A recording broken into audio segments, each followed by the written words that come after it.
The canvas is shaking. It shouldn't be.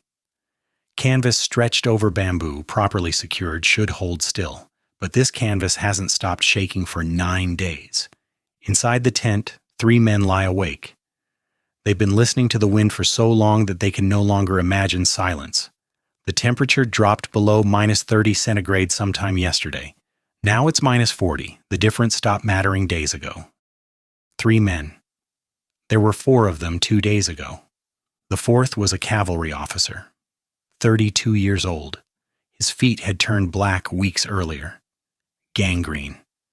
Every step was agony. He knew he was slowing them down. He knew that his presence was killing them all because they would not leave him behind, and their loyalty to him was consuming the margins that might have saved them. On the morning of his 32nd birthday, he woke and looked at the blizzard raging outside the tent. He looked at his companions. He did some mathematics of his own. Then he stood up, or tried to. He then said something, 10 ordinary words. 10 words that even to this day, school children in England are still taught. I am just going outside, and maybe some time. He walked out into the whiteout. He did not come back. His name was Lawrence Oates. His companions searched for his body but never found it. Scott wrote in his diary, "We knew that poor Oates was walking to his death, but though we tried to dissuade him, we knew it was the act of a brave man and an English gentleman. Oates had calculated the mathematics of sacrifice. His death might buy his friends enough margin to survive. It didn't. But he couldn't have known that. He only knew what he could give, and he gave it. Now there are 3 men in the tent, and the mathematics have not changed. 11 miles. They need to cover 11 miles. In good conditions, a fit man can walk 11 miles in 4 hours. In Antarctic conditions, with sledges, perhaps 8 hours. In their current condition, perhaps never. 11 miles to a depot stacked with food and fuel. 11 miles to warmth. 11 miles to survival. They might as well be 11,000 miles away.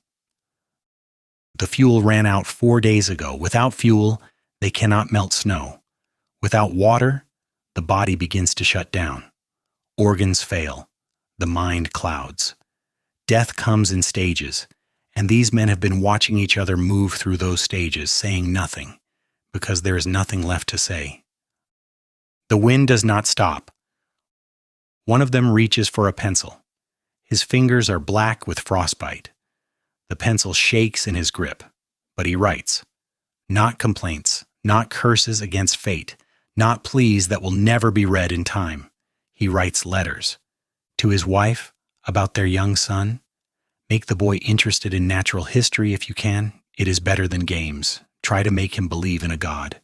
It is comforting. Guard him against indolence. Make him a strenuous man. He is dying, and he is writing parenting advice. The pencil moves across the page. The wind screams outside. He continues. To a friend, the author of Peter Pan. We are pegging out in a very comfortless spot. I am not at all afraid of the end, but sad to miss many a humble pleasure which I had planned for the future on our long marches. Not afraid of the end. Sad to miss the humble pleasures. There is something almost unbearable about this sentence. The man who writes it knows exactly what is happening. He has measured the distance, he has calculated the odds, he has accepted the mathematics, and what he mourns is not heroic glory or worldly achievement, but humble pleasures, quiet walks, simple meals, another day. To the British public. Had we lived, I should have had a tale to tell of the hardihood, endurance, and courage of my companions which would have stirred the heart of every Englishman. Had we lived. The conditional tense of a man who has already departed from the land of the living, even though his heart still beats, even though his hand still writes. The pencil is getting harder to hold. His final diary entry. Every day we have been ready to start for our depot 11 miles away, but outside the door of the tent it remains a scene of whirling drift. I do not think we can hope for any better things now. We shall stick it out to the end, but we are getting weaker, of course, and the end cannot be far. And then the last words he will ever write. It seems a pity, but I do not think I can write more. For God's sake, look after our people. The pencil falls. His name was Robert Falcon Scott, Captain Royal Navy, leader of the British Antarctic expedition. The year was 1912. The place was Antarctica. 8 months later, a search party found the tent half buried in snow. Inside were 3 bodies in their sleeping bags. Wilson and Bowers appeared peaceful. Scott had thrown back the flaps of his bag and stretched one arm across Wilson, his closest friend. Beside them were 35 pounds of geological specimens. Rocks. They had dragged those rocks across hundreds of miles of ice even as they starved. Even as frostbite claimed their fingers and toes, even as death became certain. Because science mattered. Because the work mattered. Because some things are worth carrying even when carrying them will kill you. And beside the rocks were the letters, the diaries, the final testament of a man who knew exactly how much time he had left, and who chose to spend that time writing words of love, of duty, of care for others. Now, a question for you. What would you write in that tent? Not as an abstraction, not as a thought experiment you can set aside when this episode ends. Really ask yourself.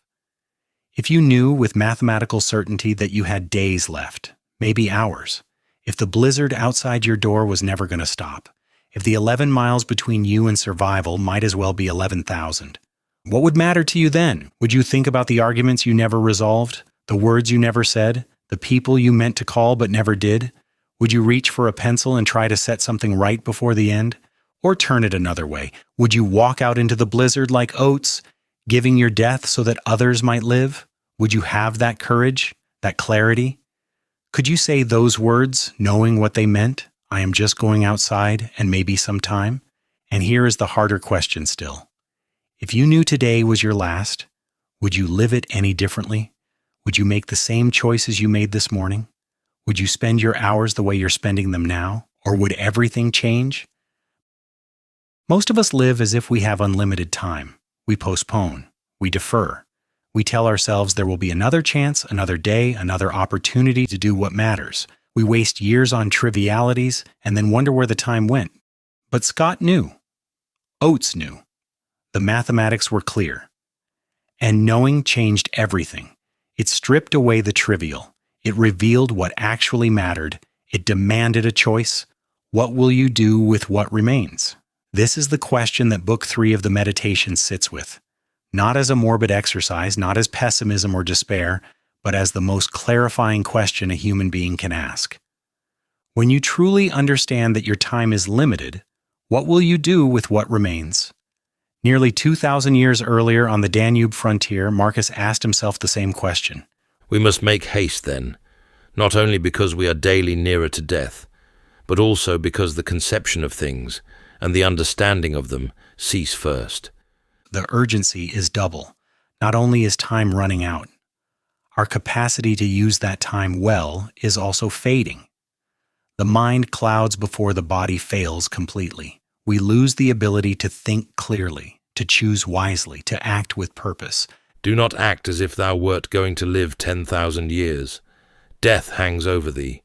While thou livest, while it is in thy power, be good.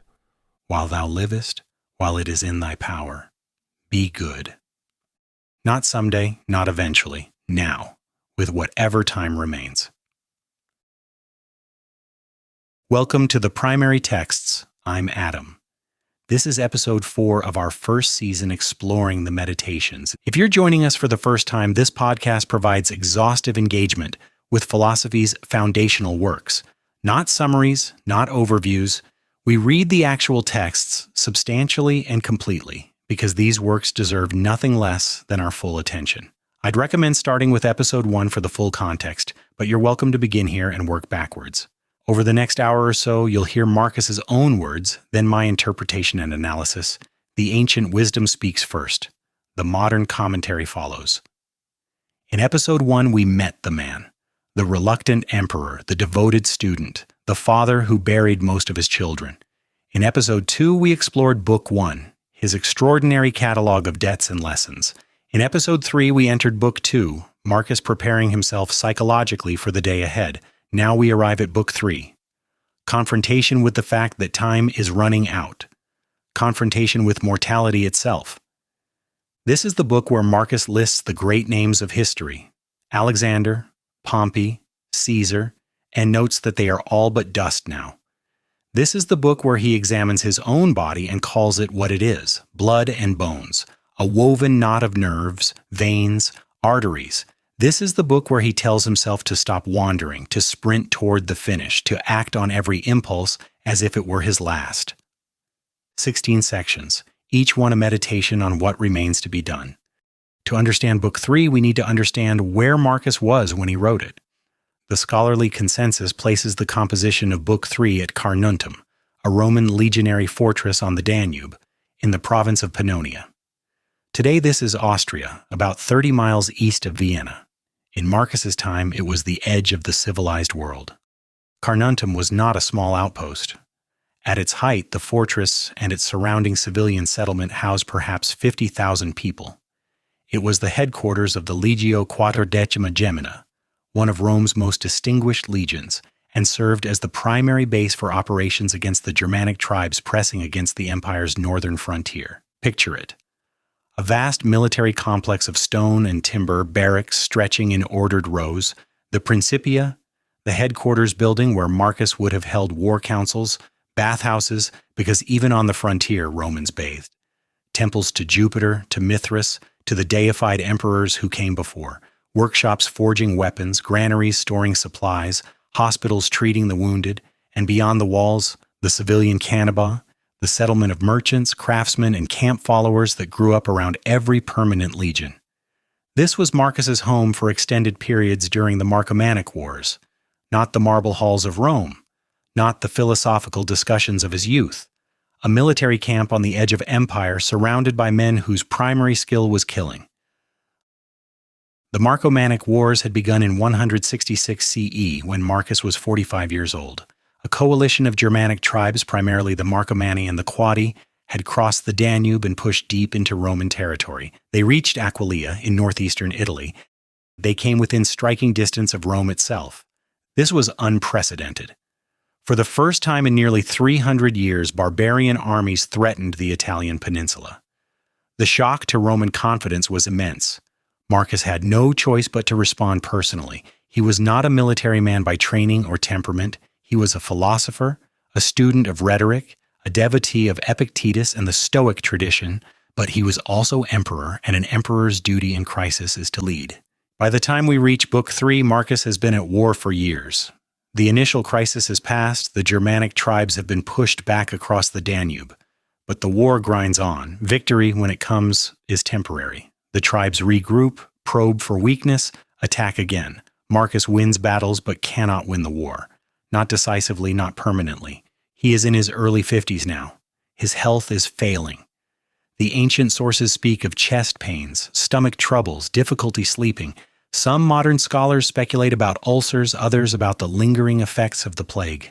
Whatever the specific ailments, the picture is clear. A man whose body is breaking down, who knows his time is limited, who still has duties that cannot be delegated. Listen to how he speaks to himself in Book 3. We must make haste then, not only because we are daily nearer to death, but also because the conception of things and the understanding of them cease first.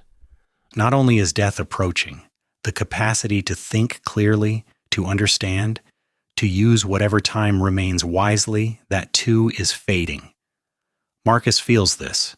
He is not speaking abstractly. He is writing from direct experience of his own decline. And behind him, always, is the plague. The Antonine plague had arrived in 165 CE, brought back by soldiers returning from campaigns in the east. It swept through the empire with devastating force.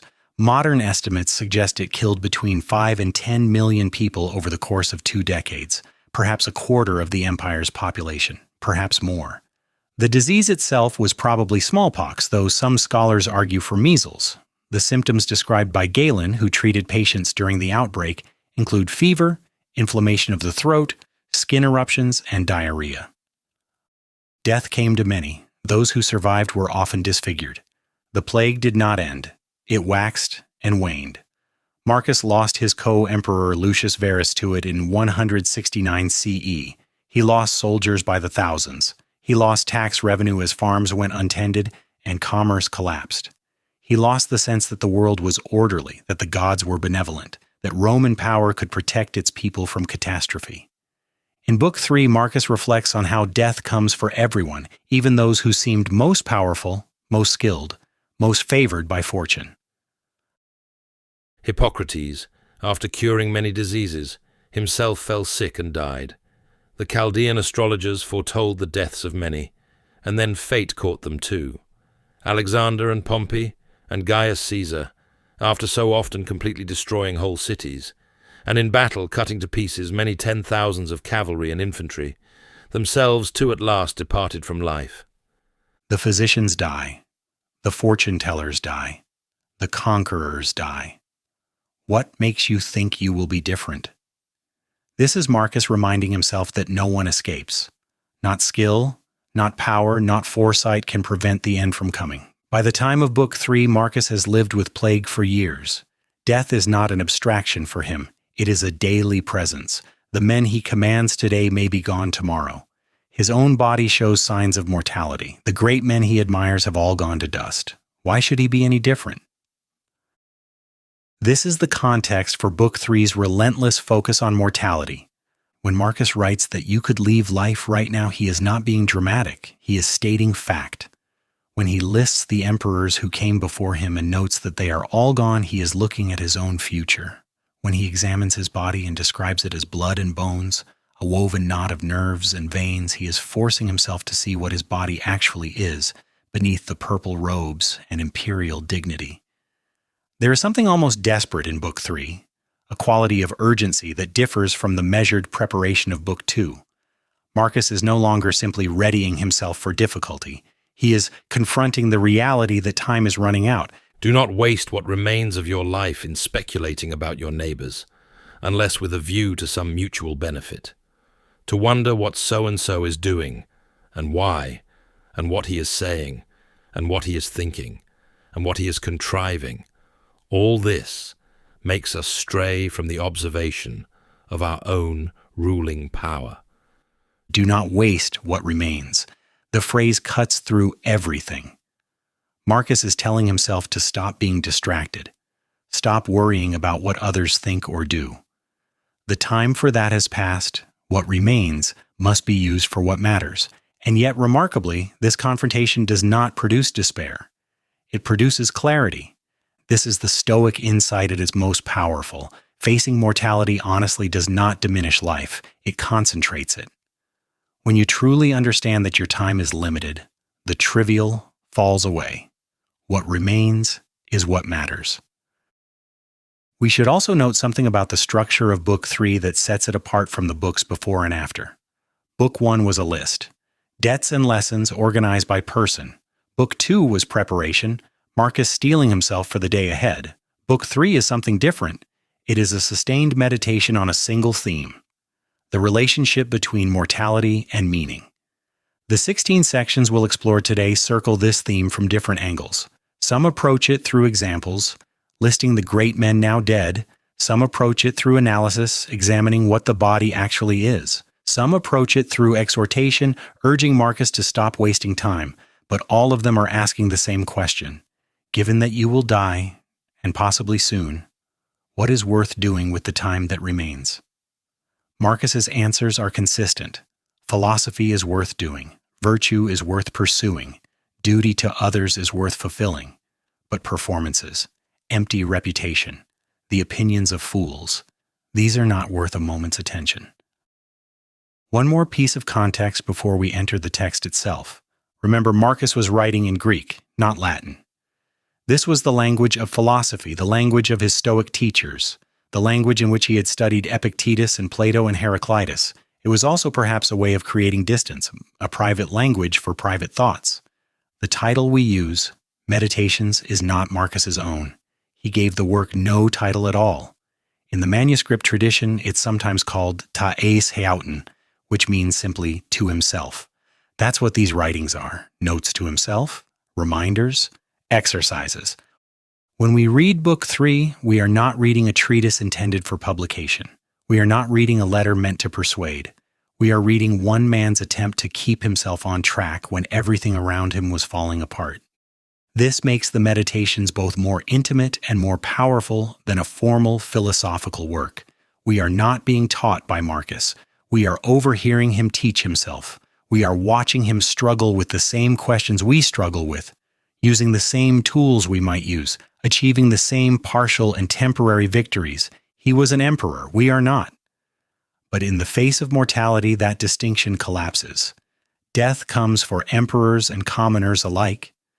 The question is the same for all of us. What will we do with what time remains? Let us find out what Marcus decided. Let us begin with the very first words of Book 3. We need to keep in mind how fleeting and cheap are the things of this world. Yesterday, a drop of semen. Tomorrow, ashes or embalming fluid. So spend this brief moment in accordance with nature, and end your voyage in contentment, just as an olive falls when it is ripe, blessing the branch that bore it, and giving thanks to the tree that gave it life. There it is, the theme of the entire book in the opening lines. Yesterday you were nothing. Tomorrow you will be nothing again. What matters is the brief moment between.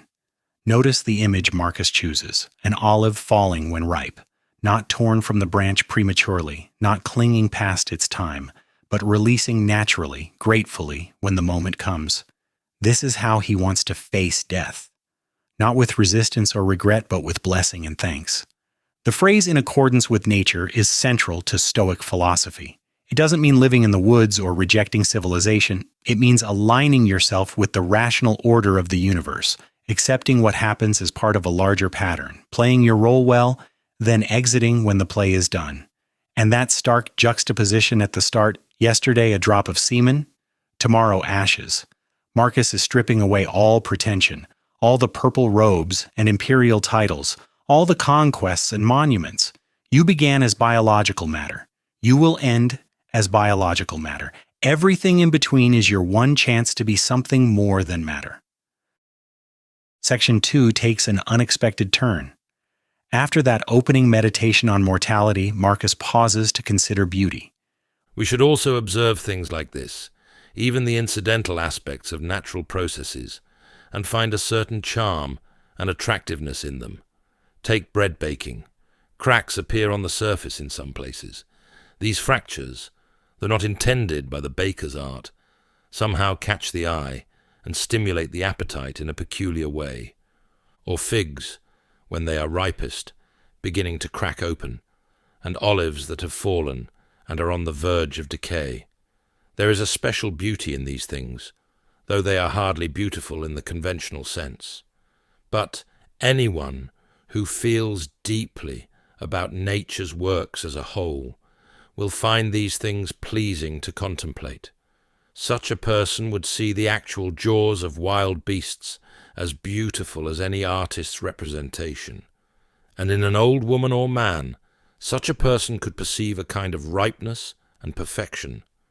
Many such things will present themselves, not convincing to everyone, but only to those who have developed a genuine familiarity with nature and her works. This is a remarkable passage. At first it seems disconnected from the mortality theme. Why is Marcus talking about bread cracks and rotting figs? But look closer. He's training himself to see beauty in decay, in the process of ending. The cracks in bread, the figs splitting open, the olives on the verge of decay, these are all images of things reaching their completion, their natural terminus. And then he makes it explicit. An old woman or man possessing a kind of ripeness and perfection. He's teaching himself to see aging and decline not as tragedy, but as natural beauty. The same beauty we might see in autumn leaves or setting suns. This is not denial. Marcus is not pretending that decay doesn't happen. He's reframing it, training his eye to perceive what is actually there, not what convention tells him to see. The phrase genuine familiarity with nature and her works is key. Most people look at old age and see only loss. The Stoic, who understands that change and ending are woven into reality, sees completion, sees ripeness, sees the olive ready to fall. There's something almost Japanese in this sensibility. The aesthetic tradition of wabi-sabi, finding beauty in imperfection and impermanence. Marcus arrived at something similar through Greek philosophy rather than Buddhist influence. Different paths to the same insight. Section 3 is one of the most famous passages in the Meditations. Here Marcus turns his attention to the great men of history. Hippocrates, after curing many diseases, himself fell sick and died. The astrologers who had predicted the deaths of others were themselves carried off by death. Alexander, Pompey, and Julius Caesar, after destroying whole cities and cutting down many tens of thousands of cavalry and infantry in battle, themselves departed this life at last. Heraclitus, after all his speculation about the conflagration of the universe, died swollen with water and plastered with cow dung. Democritus was killed by vermin of another sort, and Socrates by vermin in human form. What is the point? You have embarked. You have made the voyage. You have reached the shore. Now, disembark. If it is to another life, there will be gods there too, even there. If it is to nothingness, you will no longer be at the mercy of pleasure and pain, no longer a slave to this vessel, which is so much meaner than that which serves it. For one is mind and spirit, the other mere earth and gore. Let us take this slowly. Marcus is building a catalogue of death. Hippocrates, the father of medicine, he spent his life healing others. He could not heal himself from death. The astrologers who claimed to read the future in the stars, who told their clients when they would die, death came for them too, and their charts could not predict it. Then the conquerors, Alexander the Great, Pompey the Great, Julius Caesar. Between them they reshaped the world. They killed hundreds of thousands. They built empires that seemed eternal. Gone. All of them. Alexander dead at 32. Pompey murdered fleeing defeat. Caesar stabbed by his own Senate. Then the philosophers, Heraclitus, who wrote about cosmic fire and eternal transformation. He died of dropsy, his body swollen with fluid, trying to cure himself with a folk remedy of cow dung. The man who contemplated the universe ended covered in shit. Democritus, who theorized about atoms and the nature of matter. Killed by lice, according to one tradition. The man who understood the smallest things destroyed by creatures even smaller. And Socrates, the wisest man in Athens according to the oracle at Delphi, killed by vermin in human form, his own fellow citizens who condemned him to drink hemlock. What is Marcus doing here? He's stripping away the illusion of exemption. The healer dies. The fortune teller dies. The conqueror dies. The philosopher dies. There is no category of human being that escapes, no achievement that grants immunity, no wisdom deep enough to outwit mortality. And then his conclusion: you have embarked on the voyage of life. You have made the voyage. You have reached the shore. Now disembark. The ship metaphor is powerful. Life is a voyage. Death is arrival, not tragedy, completion. And notice how he handles the uncertainty about what comes next. If there is another life, the gods will be there too. If there is nothing, you will be free from pain and pleasure alike. Either way, death is not to be feared. This is the Stoic wager.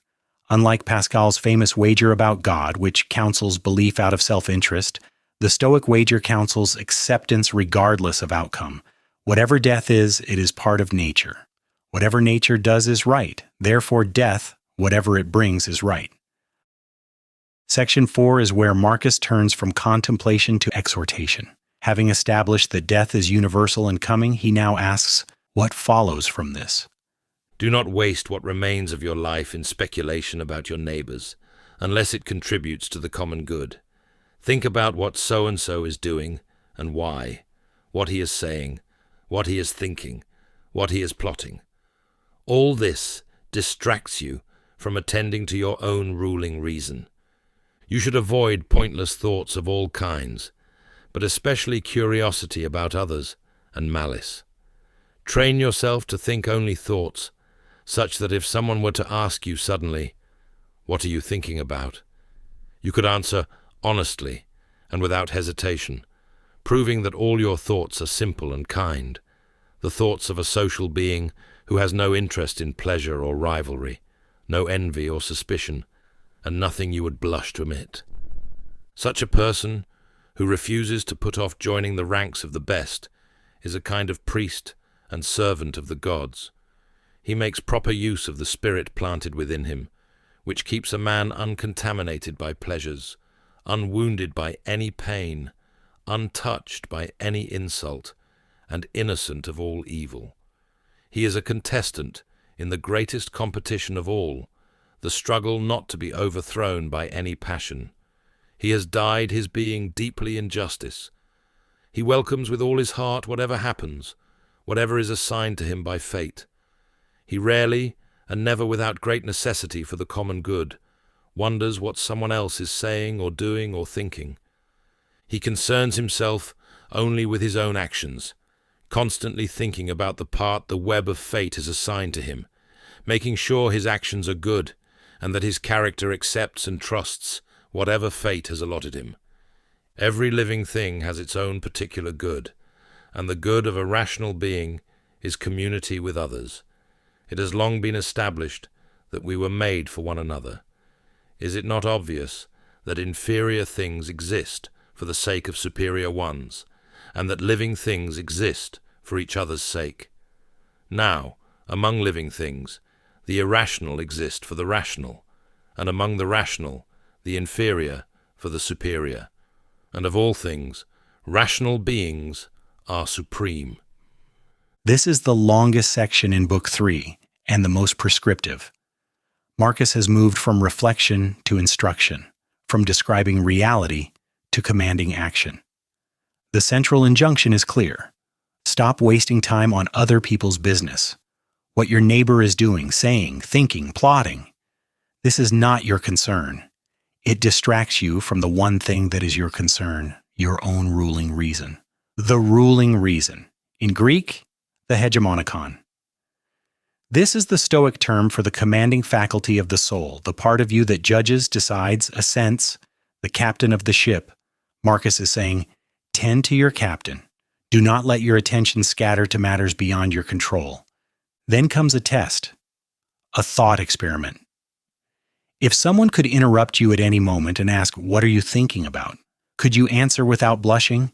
Could you reveal your inner monologue without shame? This is an extraordinarily high standard.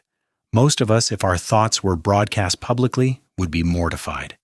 The petty resentments, the fantasies of revenge, the idle cruelty we permit ourselves in private. Marcus is demanding transparency of mind. Not because anyone is actually watching, but because the quality of your thoughts shapes the quality of your soul. You become what you think about. Think envious thoughts and you become envious. Think generous thoughts and you become generous.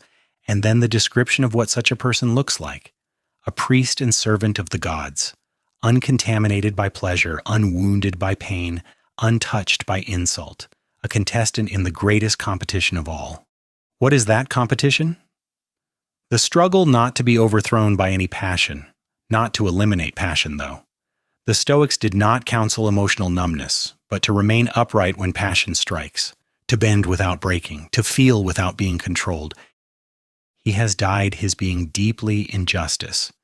That image is worth pausing on. Not painted, not coated, but dyed. The color has penetrated to the core. It cannot be washed out.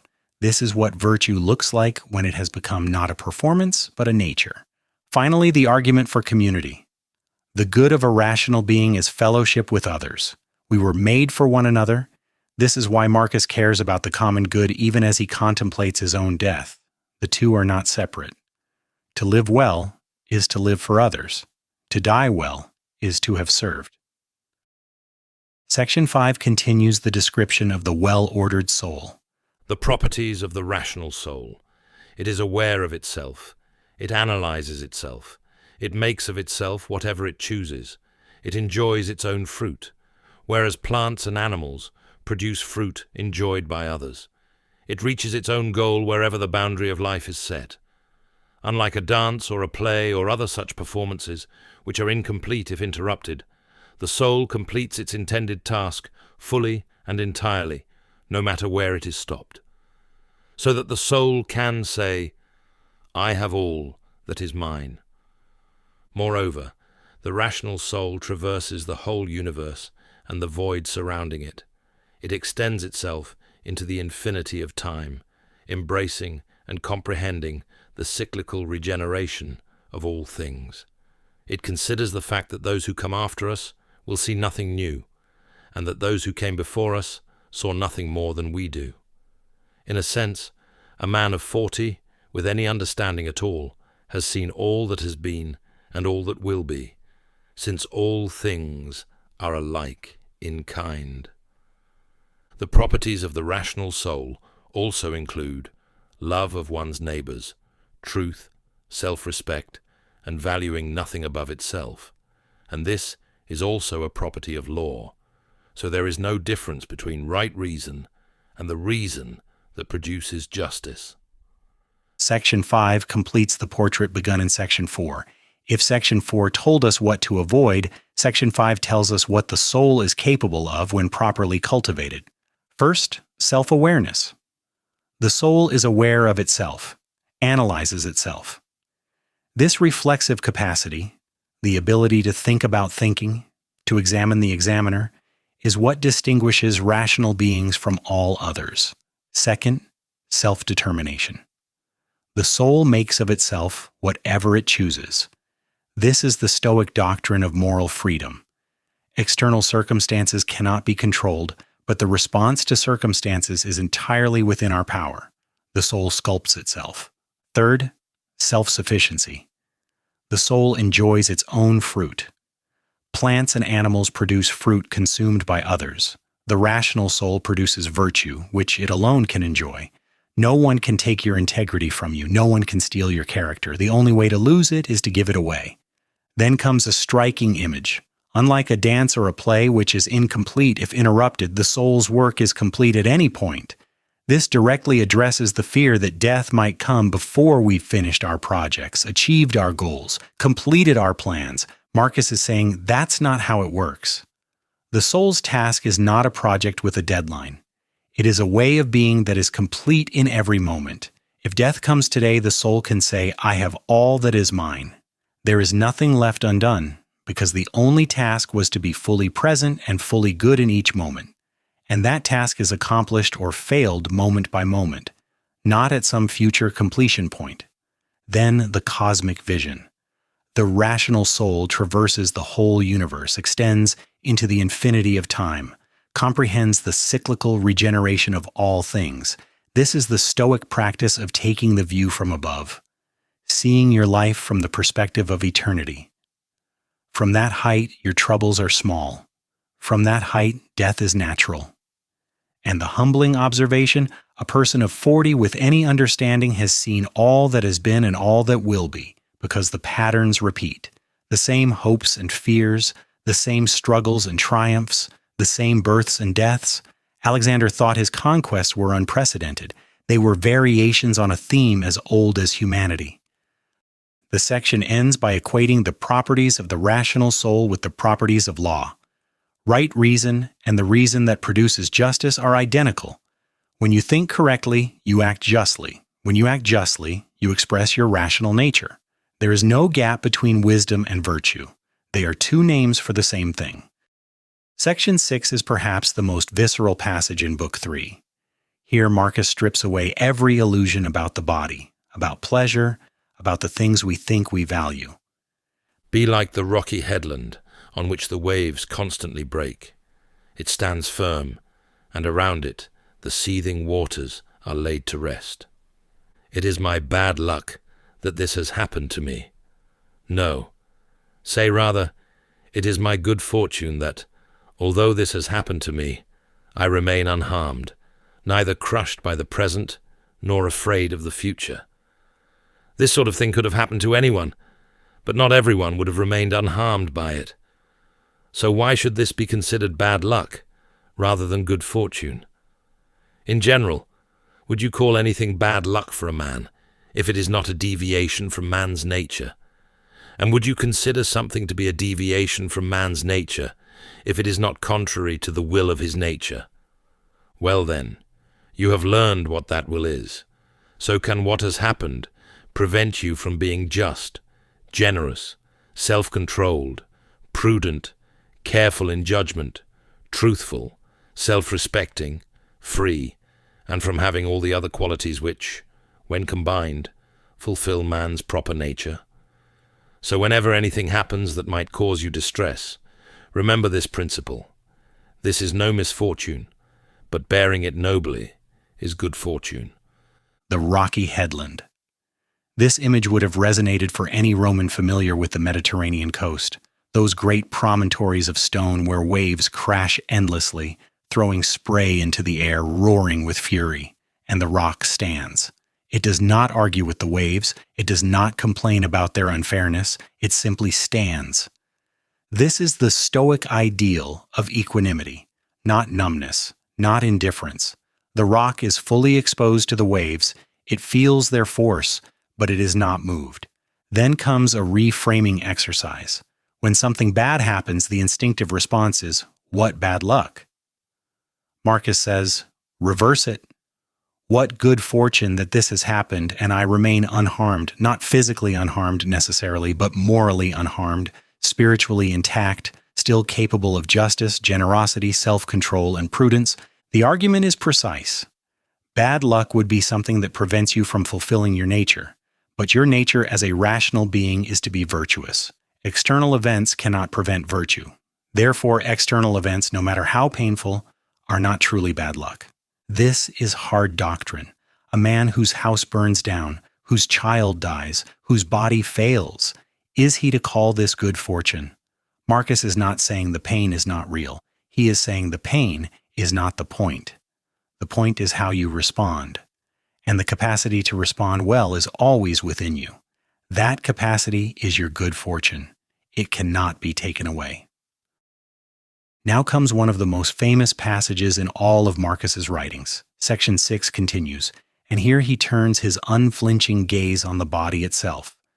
A useful thing to keep in mind is to approach each matter as if dissecting it, to see what it really is, stripped of its covering, to examine it and consider it carefully, to lay bare what is particular about it, and to tell yourself its proper name and the names of the elements that compose it, and into which it will finally be dissolved. Nothing is so conducive to greatness of mind as the ability to examine methodically and honestly everything that presents itself in life, and to see things always in such a way as to consider what kind of universe this is, and what function each particular thing serves in it, what value it has for the whole, and what value it has for human beings as citizens of the highest city, of which all other cities are like households. What is this thing that now impresses me? What is it made of? How long can it naturally last? What virtue does it call for from me? Gentleness, courage, honesty, good faith, simplicity, self-sufficiency, and the rest. In every case you should say, "This comes from God," or "This is part of the web of fate, the interlocking of destiny's threads," or "This comes from someone of my own kind, my brother, though one who does not know what is truly natural to him. But I do know, so I treat him kindly and fairly, in accordance with the natural law of fellowship, whilst at the same time aiming at what he deserves in morally neutral matters." Approach each matter as if dissecting it. The Greek word here suggests anatomical examination. Marcus is asking himself to look at things the way a physician looks at a body on the table, without sentiment, without illusion. What is this thing actually made of? This is radical empiricism applied to daily life.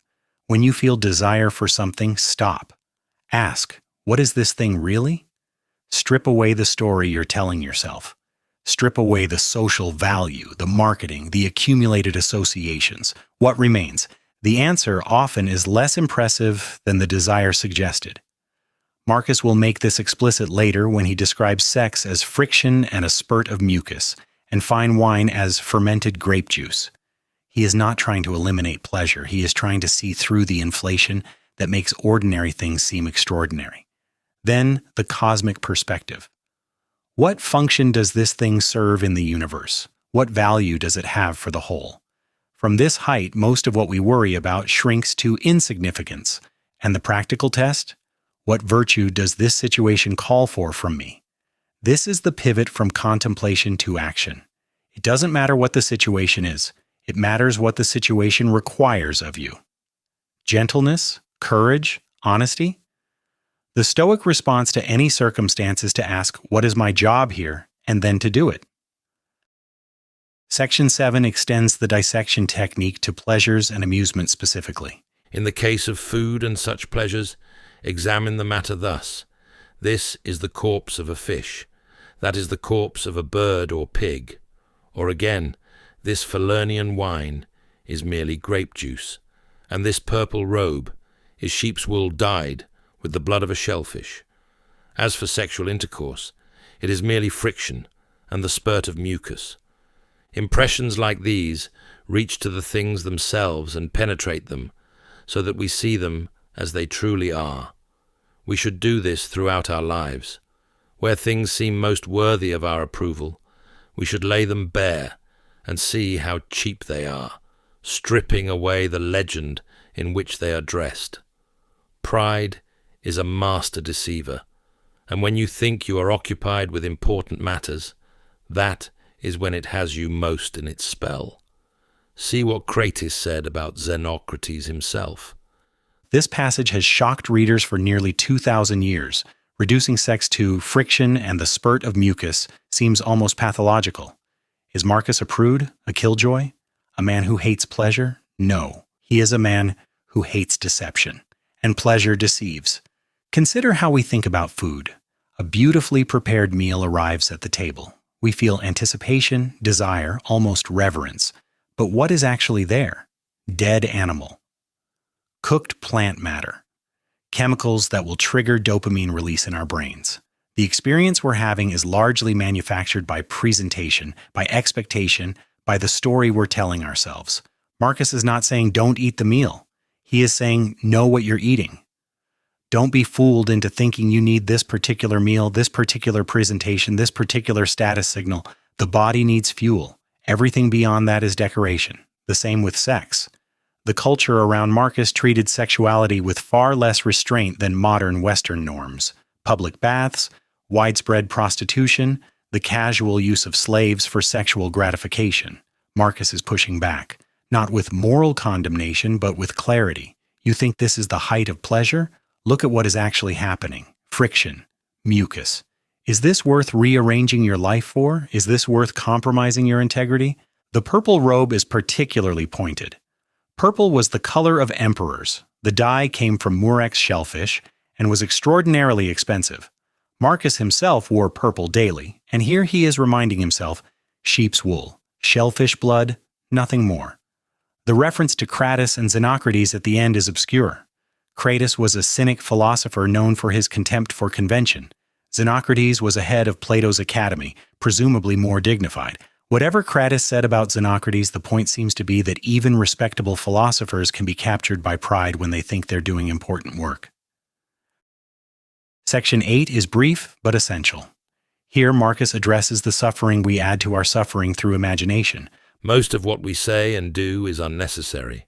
Eliminate it, and you will have more time and more peace of mind.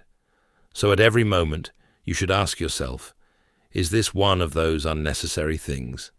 And you should eliminate not only unnecessary actions, but also unnecessary thoughts, for then unnecessary actions will not follow.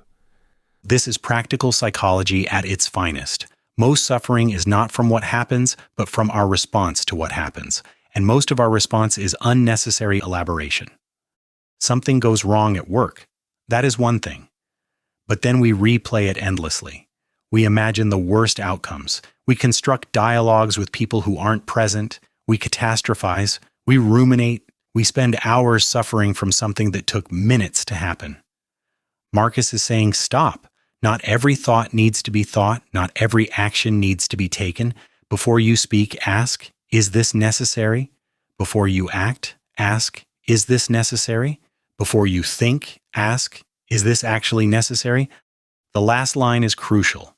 Eliminate unnecessary thoughts, and unnecessary actions will not follow. Action begins in thought. Control the source and you control the stream. This is not suppression. Marcus is not asking you to repress thoughts or pretend they don't arise. He is asking you to notice them arising, evaluate their necessity, and decline to pursue the ones that serve no purpose. It's the difference between a thought appearing in consciousness and you choosing to engage with it, develop it, and follow it down the rabbit hole. Section 9 addresses the question of regret.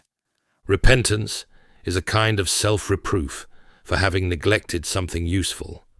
Now, what is good must be something useful, and a truly good man should be concerned with it. But no truly good man would repent of having declined a pleasure. Therefore, pleasure is neither useful nor good. This is a tight, logical argument, almost syllogistic in form. Let us follow it step by step. Premise 1. Repentance is self-reproof for neglecting something useful. Premise 2. Good things are useful things. Premise 3. A good person would be concerned with good things. Premise 4. A good person would not repent declining a pleasure. Conclusion. Therefore, pleasure is neither useful nor good. The key move is premise 4. Marcus assumes that a truly good person looking back on a life of declined pleasures would not feel regret. They would not think, I should have eaten more extravagantly, drunk more wine, or had more sex. This is a claim about what wisdom looks like from the end of life.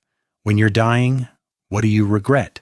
Not enough pleasure or not enough virtue?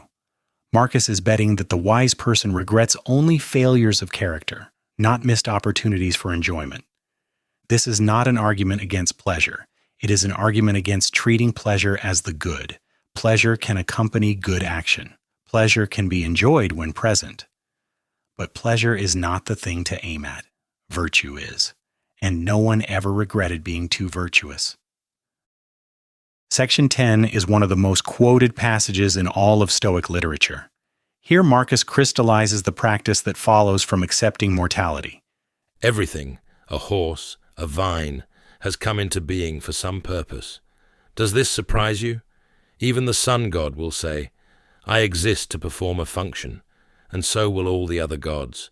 So what is your purpose? Pleasure? See if common sense allows that. If not pleasure, what? Examine this in yourself. What do you want to achieve? What do you want to attain? Leave aside everything else. This much remains at least. Not to let your soul be a slave or a puppet of self-centered impulse. Not to be unhappy with your present lot. Not to shrink from the future. Everything that happens is as ordinary and predictable as the rose in spring and the fruit in summer. This applies to disease, death, slander, conspiracy, and everything else that delights or troubles foolish people.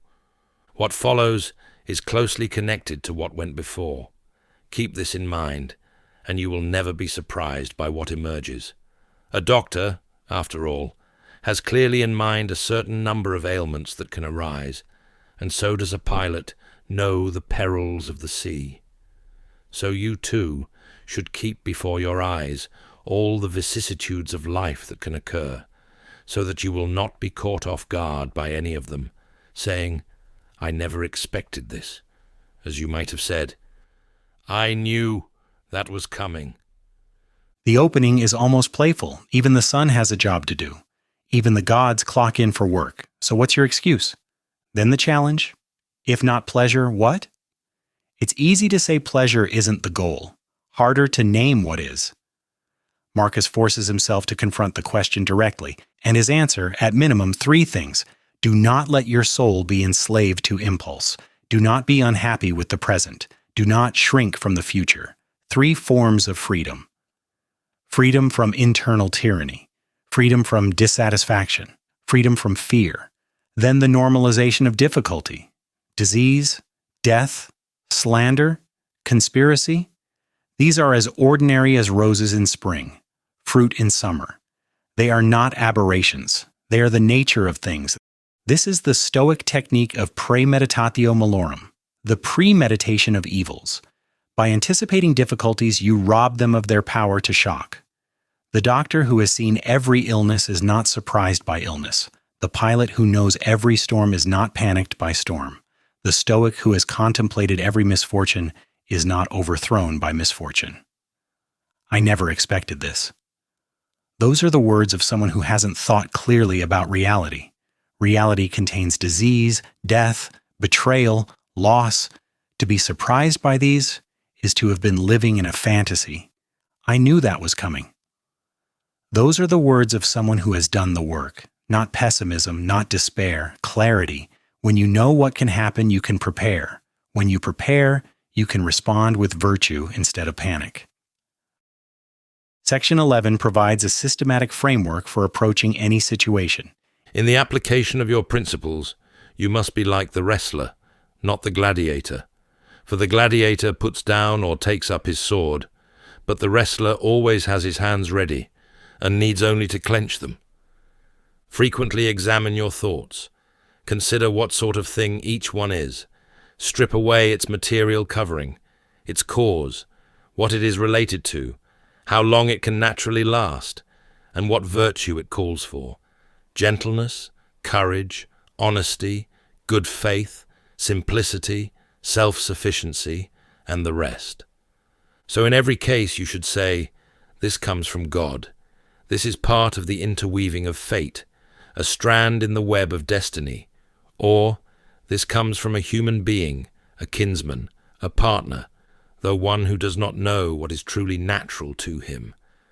But I know, and so I treat him kindly and fairly, in accordance with the natural law of fellowship, whilst at the same time giving him what he deserves in morally neutral matters.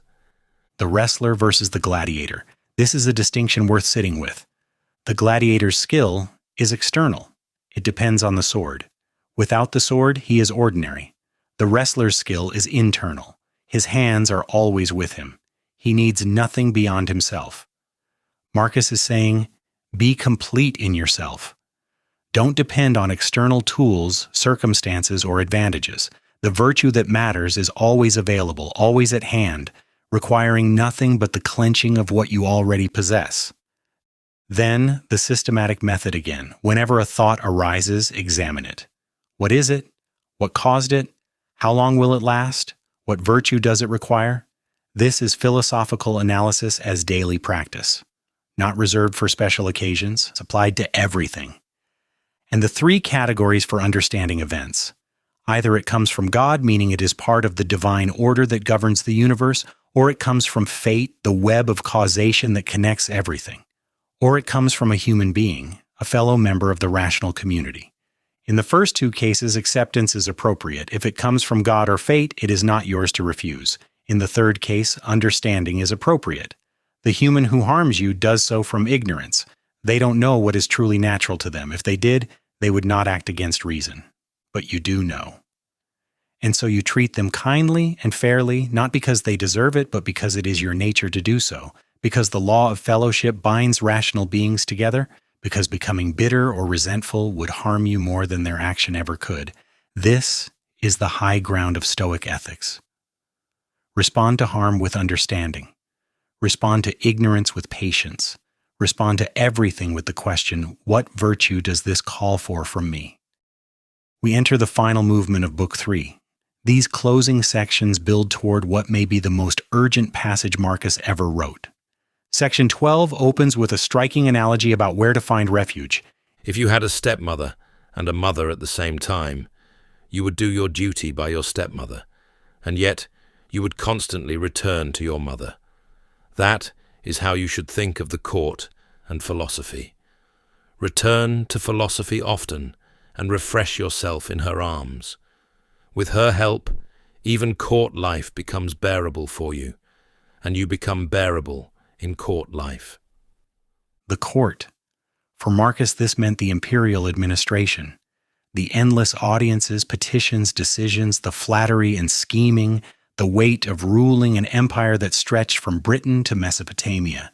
He compares it to a stepmother. Not evil necessarily, but not the source of comfort, not where you go to be restored. Philosophy is the mother, the real mother, the one you return to when the stepmother's household has drained you. Philosophy does not make court life disappear. It makes court life bearable. It makes you bearable within court life. This is an important distinction. Marcus is not advocating escape. He is not saying abandon your duties and become a hermit philosopher. He is saying do your duty by the stepmother. Show up. Perform your role. But know where your true home is. Return there often. The phrase refresh yourself in her arms is tender. Philosophy is not just an intellectual exercise for Marcus. It is comfort and embrace and restoration. When the world has battered him, he returns to these meditations, these principles, these practices, and he is renewed. For us, the court may be our workplace, our family obligations, our social responsibilities, whatever drains us, whatever demands performance. Philosophy offers the same refuge it offered Marcus, a place to return, a source that does not deplete. Section 13 asks a practical question about assessing value. When you have savories and fine dishes set before you, think to yourself, this is the corpse of a fish, this is the corpse of a bird or pig. Or again, this fine Falernian wine is just grape juice, and this purple robe is merely sheep's wool, dyed with the blood of a shellfish. And when it comes to sexual intercourse, think, this is the rubbing together of membranes, accompanied by the spasmodic ejection of mucus. Impressions like these reach to the heart of things and let you see them as they really are. You should do this throughout life. When things seem especially worthy of your approval, lay them bare, observe their cheapness, strip away the pretense that makes them seem impressive. Pride is a cunning deceiver, and just when you think you're engaged in the most important work, that's when it has you in its snare. See what Crates said, even about Xenocrates. Wait, we have seen this passage before, or nearly this passage. Section 7 contained almost identical material about food, wine, robes, and sex. What is happening here? Has Marcus repeated himself? Has a copyist made an error in transmission? Scholars have debated this for centuries. Some believe it is indeed a scribal duplication. Some believe Marcus intentionally returned to the theme, perhaps on a different day, with slightly different emphasis. Some believe the repetition itself is meaningful. I lean toward the third view. The Meditations is a practice journal. Marcus is training his mind, and training requires repetition. You do not lift a weight once and call yourself strong. You do not contemplate impermanence once and call yourself wise. If Marcus wrote this passage twice, perhaps on different nights in that Carnuntum tent, it tells us something about how he used these writings. He was drilling himself, returning to the same thoughts, wearing grooves in his mind through repetition, and notice the slight variations. Section 7 said friction and the spurt of mucus. Section 13 says rubbing together of membranes accompanied by the spasmodic ejection of mucus. Same idea, different words, as if he is approaching the same truth from slightly different angles, testing which formulation cuts deepest. The reference to Crates and Xenocrates appears again, still unexplained. Whatever the joke or criticism was, it has been lost to time. What remains is the principle. Even philosophers, even heads of Plato's academy, can be captured by pride when they think they're doing important work, perhaps especially then. Section 14. Here we reach the climax of Book 3. If you remember nothing else from today's episode, remember this. Stop wandering. You are not likely to read your own notebooks, or ancient histories, or the anthologies you put together for your old age. Sprint toward the finish. Let go of empty hopes. Come to your own aid, while you still can, if you care about yourself at all. Stop wandering. 2 words, a command, an admission. Marcus is confessing that he wanders, that his mind drifts, that he loses focus, gets distracted, forgets what matters. You are not likely to read your own notebooks. This is startling. Marcus kept notebooks, anthologies, collections of quotations and ideas saved for later study, for his old age, and now he tells himself, you will never read them. There is no later. There is no old age of leisured study coming. This is a man reckoning with mortality, not in the abstract, personally. He had plans. Retirement projects, a vision of himself as an old man finally having time for uninterrupted philosophy. And now, in his 50s, with his health failing and the war dragging on, he sees the truth. That old man may never exist. Those notebooks may never be opened. Sprint toward the finish. Not walk, not jog. Sprint. There is urgency here that is almost painful to read. Marcus is not calmly accepting death. He is racing against it, trying to become who he needs to become before time runs out. Let go of empty hopes. The hope that things will be easier later. The hope that you'll have more time. The hope that circumstances will improve and then you'll finally focus on what matters. These hopes are empty. They are ways of avoiding the present. They are stories we tell ourselves to justify delay. Come to your own aid while you still can. The window is closing. The opportunity to work on yourself, to develop virtue, to become wise. It will not last forever. It may not last long at all, if you care about yourself at all. This is the challenge. Do you actually care, or do you just like the idea of caring? If you care, you will act. If you do not act, you do not care, whatever you tell yourself. I think of Robert Scott in that tent. He did not say, "I'll write these letters later. I'll express my love when I'm feeling better."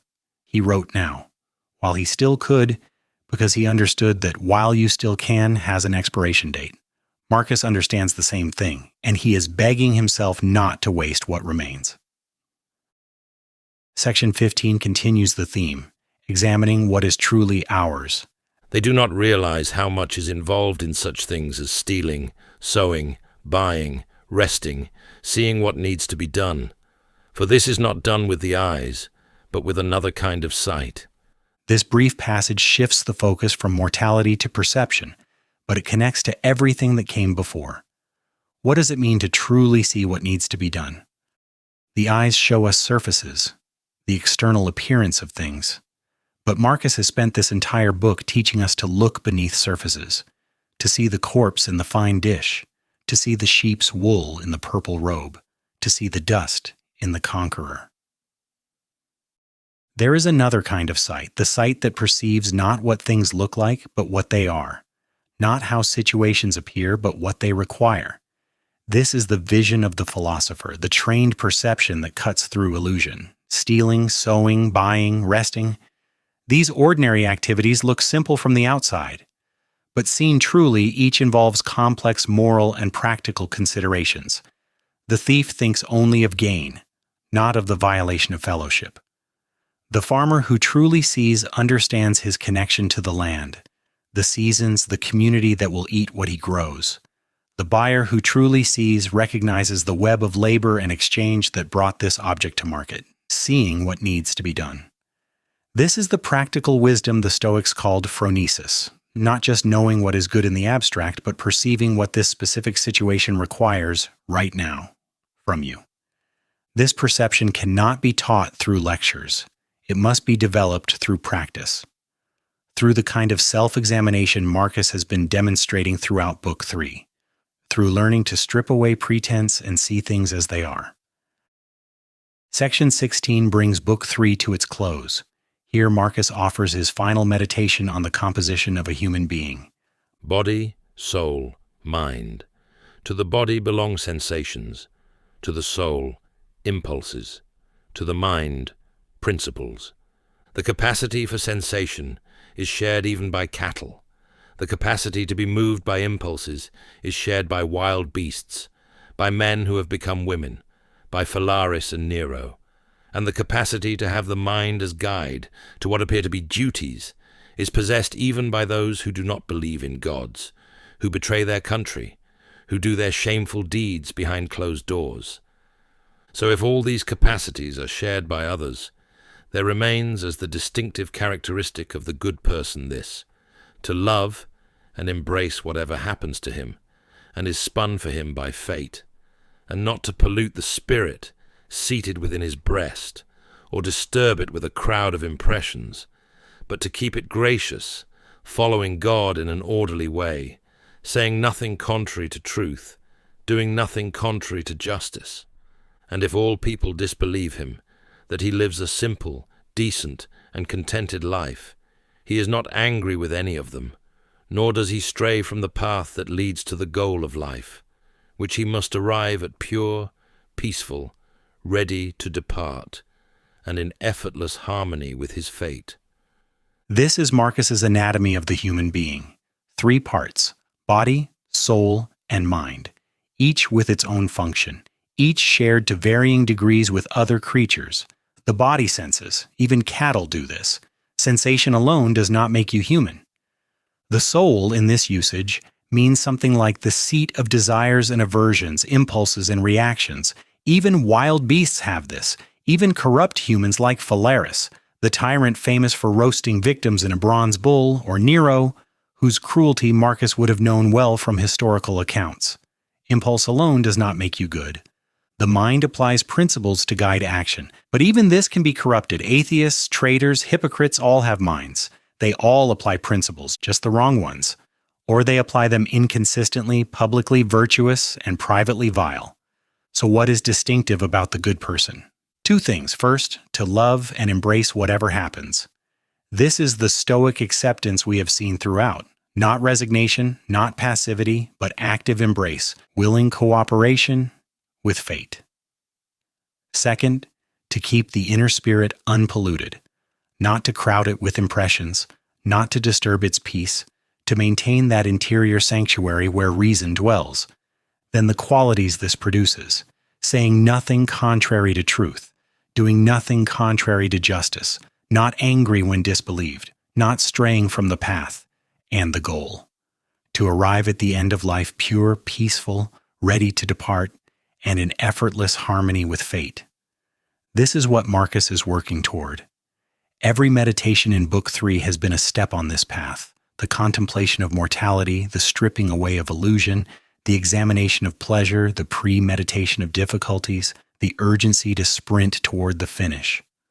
All of it serves this end: to arrive at death having lived well, in effortless harmony with fate. The Greek word here is eukolos, which suggests ease, facility, a lack of resistance. Marcus wants to die the way the olive falls from the tree in section 1, not torn away, not clinging, but releasing naturally, gratefully, blessing the branch that bore him. We began Book 3 with that image of the ripe olive falling. We end with the same vision: a life complete at any moment, a death met without resistance, a spirit unpolluted by the noise of the world. This is what time remains can accomplish: not the completion of projects, not the accumulation of achievements, but the refinement of the soul until it is ready, whenever the moment comes, to depart in peace. We have now read all 16 sections of Book 3. Every word Marcus wrote in this portion of his journal, every meditation on mortality, every technique for seeing clearly, every exhortation to himself and through him to us. What remains is to step back and consider what we have learned, to trace the philosophical currents that run through these passages, to ask how we might apply them to our own lives, and to look ahead to what Marcus will teach us next. We have now read every word of Book 3. Let us step back and trace the philosophical currents that run through these 16 sections. What is Marcus actually doing? What tradition is he drawing on? And how does his meditation on mortality connect to broader streams of human wisdom? The central theme of Book 3 is unmistakable: death. But Marcus's treatment of death is unlike anything in modern self-help literature or even most contemporary philosophy. He is not trying to overcome his fear of death through positive thinking. He is not seeking immortality through legacy. He is not even primarily accepting death as an unfortunate necessity. He is using death as a tool for life. This is a technique the Stoics called melite thanatou, the practice of death, the deliberate contemplation of mortality, not to depress the spirit but to clarify it, not to paralyze action but to purify it. You could leave life right now. Let that determine what you do and say and think. That passage comes from Book 2, but it captures the essence of what Marcus develops more fully in Book 3. The awareness of death is not the conclusion of his meditation. It is the starting point. Once you truly understand that you could leave life right now, everything else comes into focus. What would you do differently if you knew this was your last day? Probably not binge-watch television. probably not nurse a petty grudge, probably not spend 3 hours scrolling through social media. The awareness of death strips away the trivial. What remains is what matters. This technique has ancient roots far beyond Stoicism. In the Buddhist tradition, Maranasati is the meditation on death. The Buddha recommended visiting charnel grounds where bodies decomposed in the open, observing each stage of decay and reflecting, this body too will be like that. There is no escape. The Theravada tradition preserves a practice called the 9 cemetery contemplations. The practitioner visualizes a corpse one day after death, then 3 days, then bloated and discolored, then eaten by animals, then bones scattered, then dust, and finally nothing. The purpose is identical to Marcus's, not morbidity, clarity. When you understand in your bones that you will die, the grip of craving loosens. The things you thought you needed reveal themselves as optional.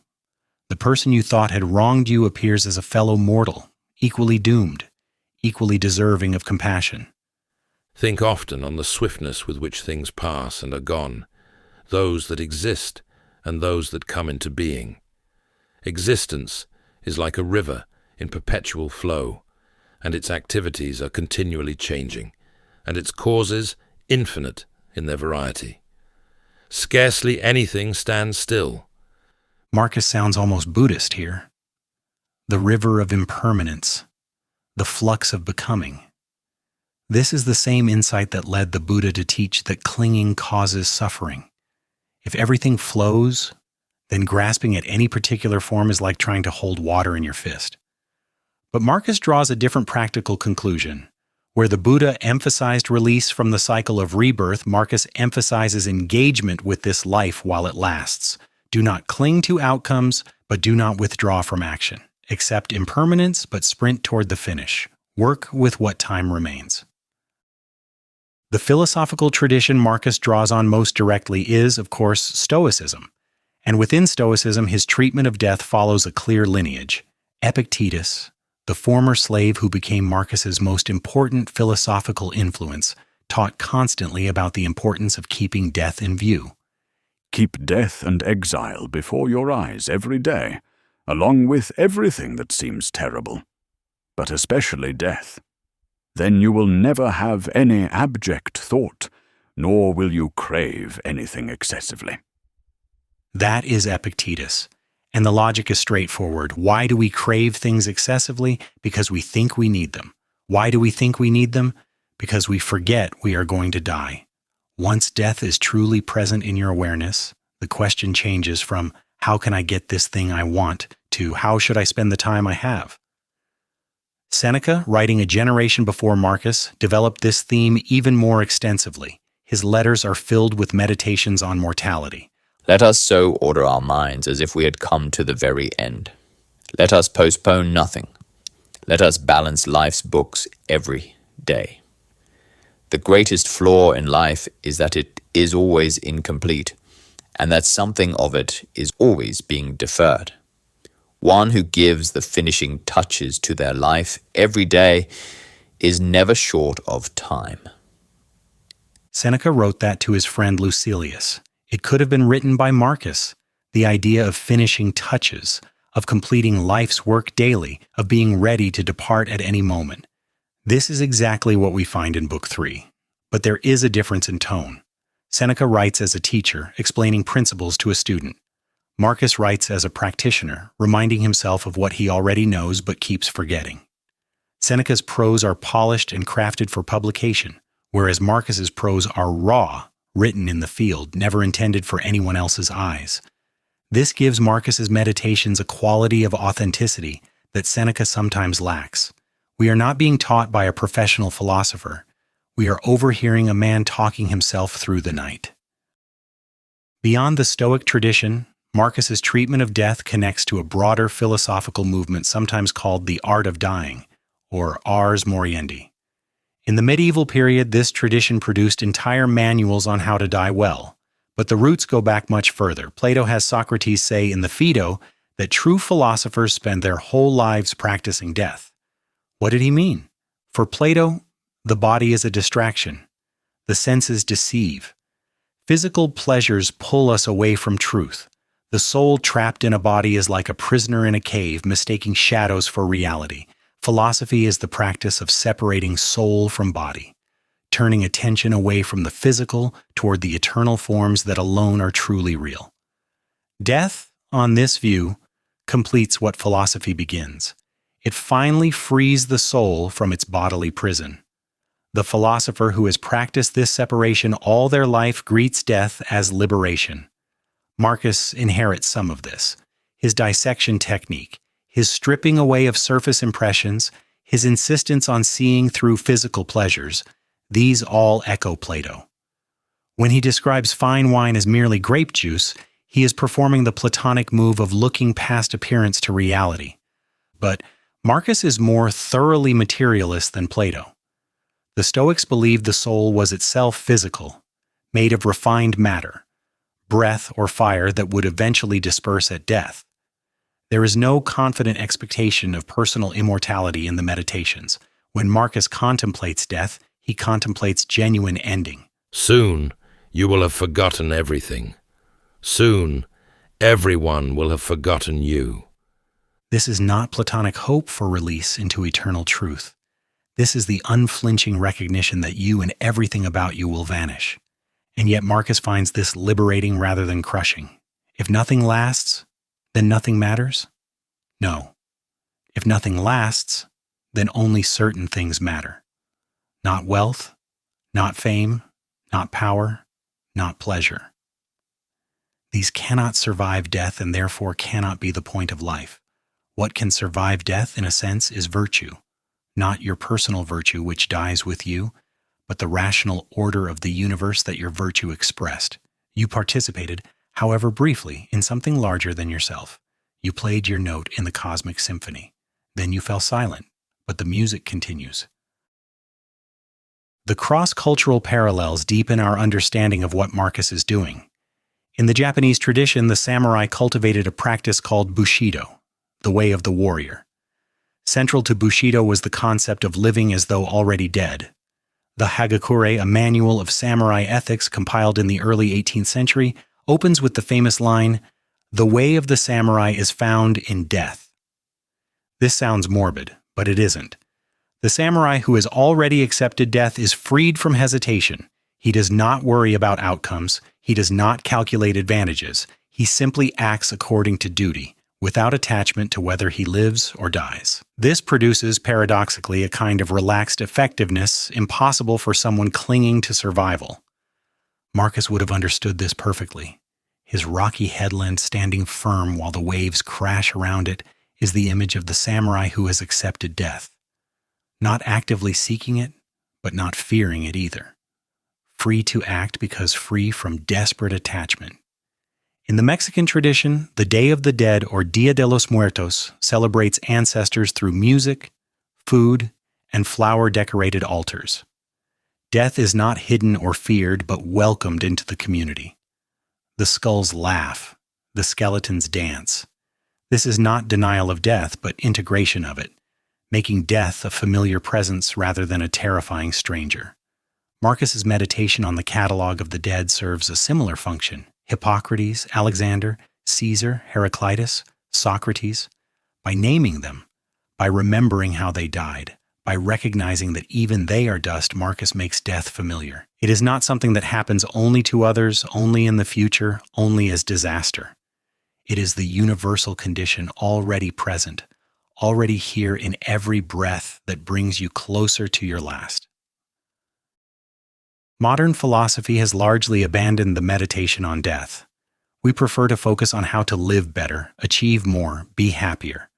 Death is a problem to be solved, a disease to be cured, a topic best left to hospice workers and grief counselors. Martin Heidegger, the German philosopher, pushed back against this avoidance. In Being and Time, he argued that authentic human existence requires being toward death. Most people live in what he called das Man, the anonymous they, who set standards, dictate opinions, and provide comfortable illusions. One of the chief illusions is that death is something that happens to them, not to me, not right now. Authentic existence breaks through this illusion. It involves owning your mortality, recognizing that your time is finite, taking responsibility for the life you are living. This sounds very close to Marcus's sprint toward the finish. But Heidegger was notoriously obscure and abstract. Marcus is concrete. He does not philosophize about death in general. He contemplates his own death tonight in this tent, on this frontier. The abstraction becomes visceral. The theory becomes practice. So what practical wisdom can we draw from Book 3? First, the dissection technique. When you feel strong desire or aversion, stop. Ask, what is this thing really? Strip away the story, the status, the social meaning. See the corpse in the delicacy. See the sheep's wool in the purple robe. Not to eliminate pleasure, but to see through the inflation that makes ordinary things seem extraordinary. Second, the premeditation of evils. Expect difficulty. Anticipate pain, loss, betrayal. Not to create anxiety, but to prevent shock. The person who has contemplated every misfortune is not overthrown when misfortune arrives. They say, I knew this was coming, rather than I never expected this. Third, the urgency of finitude. Stop wandering. Stop planning for a future that may never come. Sprint toward the finish. Come to your own rescue while you still can. The time for transformation is now, because now is all you have. Fourth, the focus on what is truly yours. Sensations happen to you, impulses arise in you, but your principles, your judgments, your choices, these are yours. Guard them. Keep the inner spirit unpolluted. Let the waves crash. Be the headland. Fifth, the goal. To arrive at the end of life pure, at peace, ready to depart, in effortless harmony with fate. Not to have achieved something, not to have accumulated something, to have become something. To have completed the only work that matters. Philosophy that remains in books is not philosophy, it is merely history of ideas. Marcus wrote the Meditations not to be admired, but to be used. So let us ask, how might we actually apply Book 3 to our lives? Start with the morning practice. Marcus tells us to begin each day by acknowledging that we will meet difficult people. But Book 3 suggests a deeper morning practice. Before you check your phone, before you open your email, before you engage with the demands of the day, pause. Ask yourself, what if this were my last day? Not in a morbid way, not with anxiety or dread, simply as a clarifying question. If this were your last day, what would really matter? Probably not the meeting that's stressing you. Probably not the errand you've been dreading. Probably not the social media argument you've been composing in your head. What would matter is the people you love, the work that expresses your deepest values, the quality of attention you bring to each moment, the person you are being, not the things you are accomplishing. Sprint toward the finish. Abandon empty hopes. Come to your own rescue, if you care about yourself at all, while you still have the chance. Try this for 1 week. Each morning before anything else, sit quietly for 2 minutes. Remind yourself that you will die. Not someday in the abstract future, really die. Your heart will stop. Your brain will cease. Everything you are will end. Then ask, given this, what matters today? Write down one thing. Just one. The one thing that if this were your last day, you would want to have done or been. Then do that thing first, before the emails, before the meetings, before the endless small urgencies that consume our days. This is not about being productive. It is about being aligned, about ensuring that your finite time goes toward what actually matters to you, not toward what happens to be loudest. The dissection technique offers another practical application. Marcus tells us to see the corpse in the fine dish, the sheep's wool in the purple robe, the friction and mucus in sexual intercourse. This sounds extreme, but the principle is widely applicable. The next time you feel strong desire for something, pause. Ask, what is this thing actually? Strip away the marketing, strip away the social status, strip away the story you're telling yourself about how this thing will make you happy. A new car. What is it actually? Metal? Plastic? Rubber? Glass? A machine for transportation. Will it transport you better than a less expensive car? Marginally, perhaps. Is the marginal improvement worth the additional cost, the additional debt, the additional hours of work required to pay for it? That is a question only you can answer. But ask it clearly. with the thing stripped bare. A promotion at work. What is it actually? A change in title. Perhaps more money. Probably more responsibility, more stress, more time away from what you love. Is the status worth the cost? Again, only you can answer, but ask with clear eyes. A romantic fantasy about someone unavailable. What is it really? Imagination. Neurochemistry. A story you're telling yourself that has almost nothing to do with the actual person and everything to do with your own needs and projections. See it clearly. Then decide whether to keep feeding it. The dissection technique does not eliminate desire. Marcus was not asking us to become monks or ascetics. He was asking us to see through the inflation that makes ordinary desires feel like desperate needs. When you see clearly, you can still choose the fine wine over the ordinary wine, but you choose it knowing what it is, not hypnotized by what it pretends to be. The premeditation of evils is perhaps the most counterintuitive practice in Stoicism. We are told to think positive, to visualize success, to manifest our dreams. Marcus says, contemplate disaster. Each morning or each evening, spend a few minutes imagining things going wrong, not obsessively, not anxiously, but calmly, like a general reviewing possible battle scenarios. Your job could disappear. How would you respond? What would you do? Where would you find meaning? Think it through now, when you are calm and resourced, so that if it happens, you have already rehearsed. Your health could fail. What would matter then? What would you regret not having done? What relationships would you wish you had tended more carefully? Let the imagined illness clarify what is truly important. Someone you love could die. This is the hardest contemplation of all, but it is also the most important. Everyone you love will die, or you will die first. This is not pessimism. This is reality. And reality faced squarely produces not despair, but appreciation. If your partner could die tomorrow, how do you want to treat them today? Everything that happens is as ordinary and predictable as the rose in spring and the fruit in summer. This applies to disease, death, slander, conspiracy, and everything else that delights or troubles foolish people. The premeditation does not prevent the pain when loss actually comes. Nothing prevents that pain, but it prevents the additional suffering of shock. It prevents the, I never expected this, that doubles our burden. It allows us to meet difficulty with some measure of grace because we have already made its acquaintance in imagination. Finally, consider the practice of the inner citadel. Marcus speaks of not polluting the spirit within, but of keeping it calm and well-disposed, of not disturbing it with a mob of impressions. This is the Stoic practice of guarding the hegemonikon, the ruling reason, the inner self that is truly you. In practical terms, this means being selective about what you let into your mind. Not every news story deserves your attention. Not every social media outrage requires your emotional investment. Not every opinion offered about you needs to be taken seriously. You cannot control the world. You cannot control other people. You cannot even fully control your own body. But you can control what you attend to. You can control how you interpret what happens.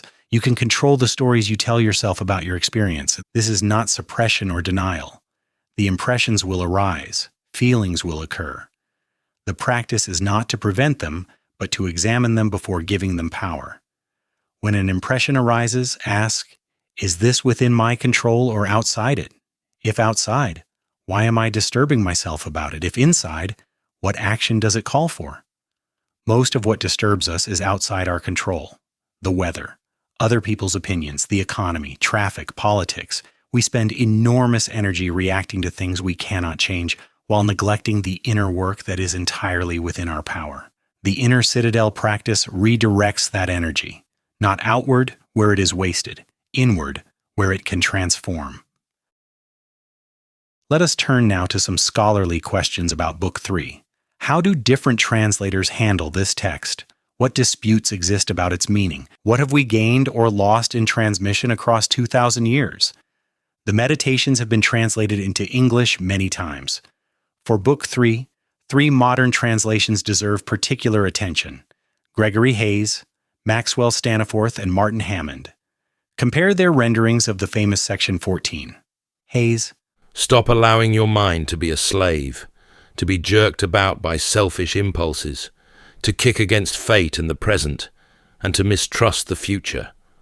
Now Staniforth. Never let the future disturb you. You will meet it, if you have to, with the same weapons of reason, which today arm you against the present. Wait, that's not the same passage at all. This is the problem with the Meditations. The sections are not clearly delineated in the original manuscripts. Different editors have divided the text differently, creating confusion when comparing translations. As a side note, I have received a fair few emails from listeners asking for me to state which line or meditation we are reading for each quote, and this is the reason why I have stayed away from doing so. I hope now this illuminates the issue for you, as it depends on what translation you are working with. Anyways, let's get back and let us find the stop wandering passage across translations. Hayes.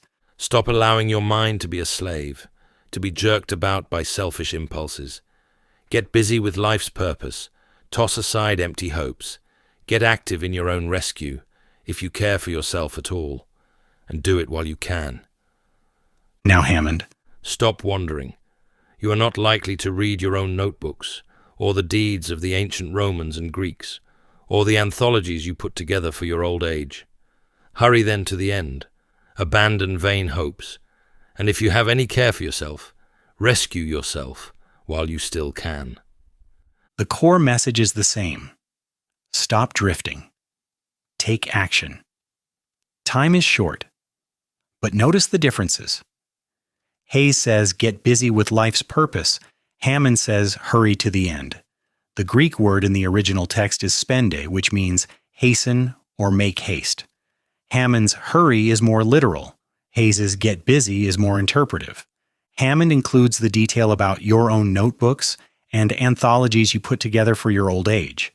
Hayes omits this. The Greek is present in the manuscripts. Hammond is being more complete, but Hayes might argue he is being more readable, cutting what slows the passage down. Which is better? That depends on what you want. For scholarly accuracy, Hammond. For rhetorical impact, Hayes. For a middle path that preserves most details while maintaining flow, Staniforth's older translation has its virtues, though his section divisions differ from modern editions. My recommendation, read multiple translations. When a passage moves you, compare versions. See what choices the translators made. The original Greek is always richer than any single English rendering. A significant scholarly question concerns the repetition between sections 7 and 13. Both contain the famous passage about reducing pleasures to their physical components: food as corpses, wine as grape juice, sex as friction and mucus. 3 explanations have been proposed. First, scribal error. A copyist working in the medieval period, when the only surviving manuscript was produced, accidentally duplicated the passage. This is plausible. Copying errors are common, and the passages are similar enough that a tired scribe might have written one when he had already written its variant. Second, intentional emphasis. Marcus meant to include both versions. He was drilling himself, returning to the same thought with slightly different wording. The Meditations are a practice journal, not a finished treatise. Repetition is part of the practice. Third, drafts preserved. Marcus may have written multiple drafts of certain key meditations. The notebook that survived included both drafts, either because Marcus never chose between them or because he found both useful. I find the second explanation most compelling. The Meditations are full of repeated themes. Marcus returns again and again to mortality, to the brevity of fame, to the need for acceptance.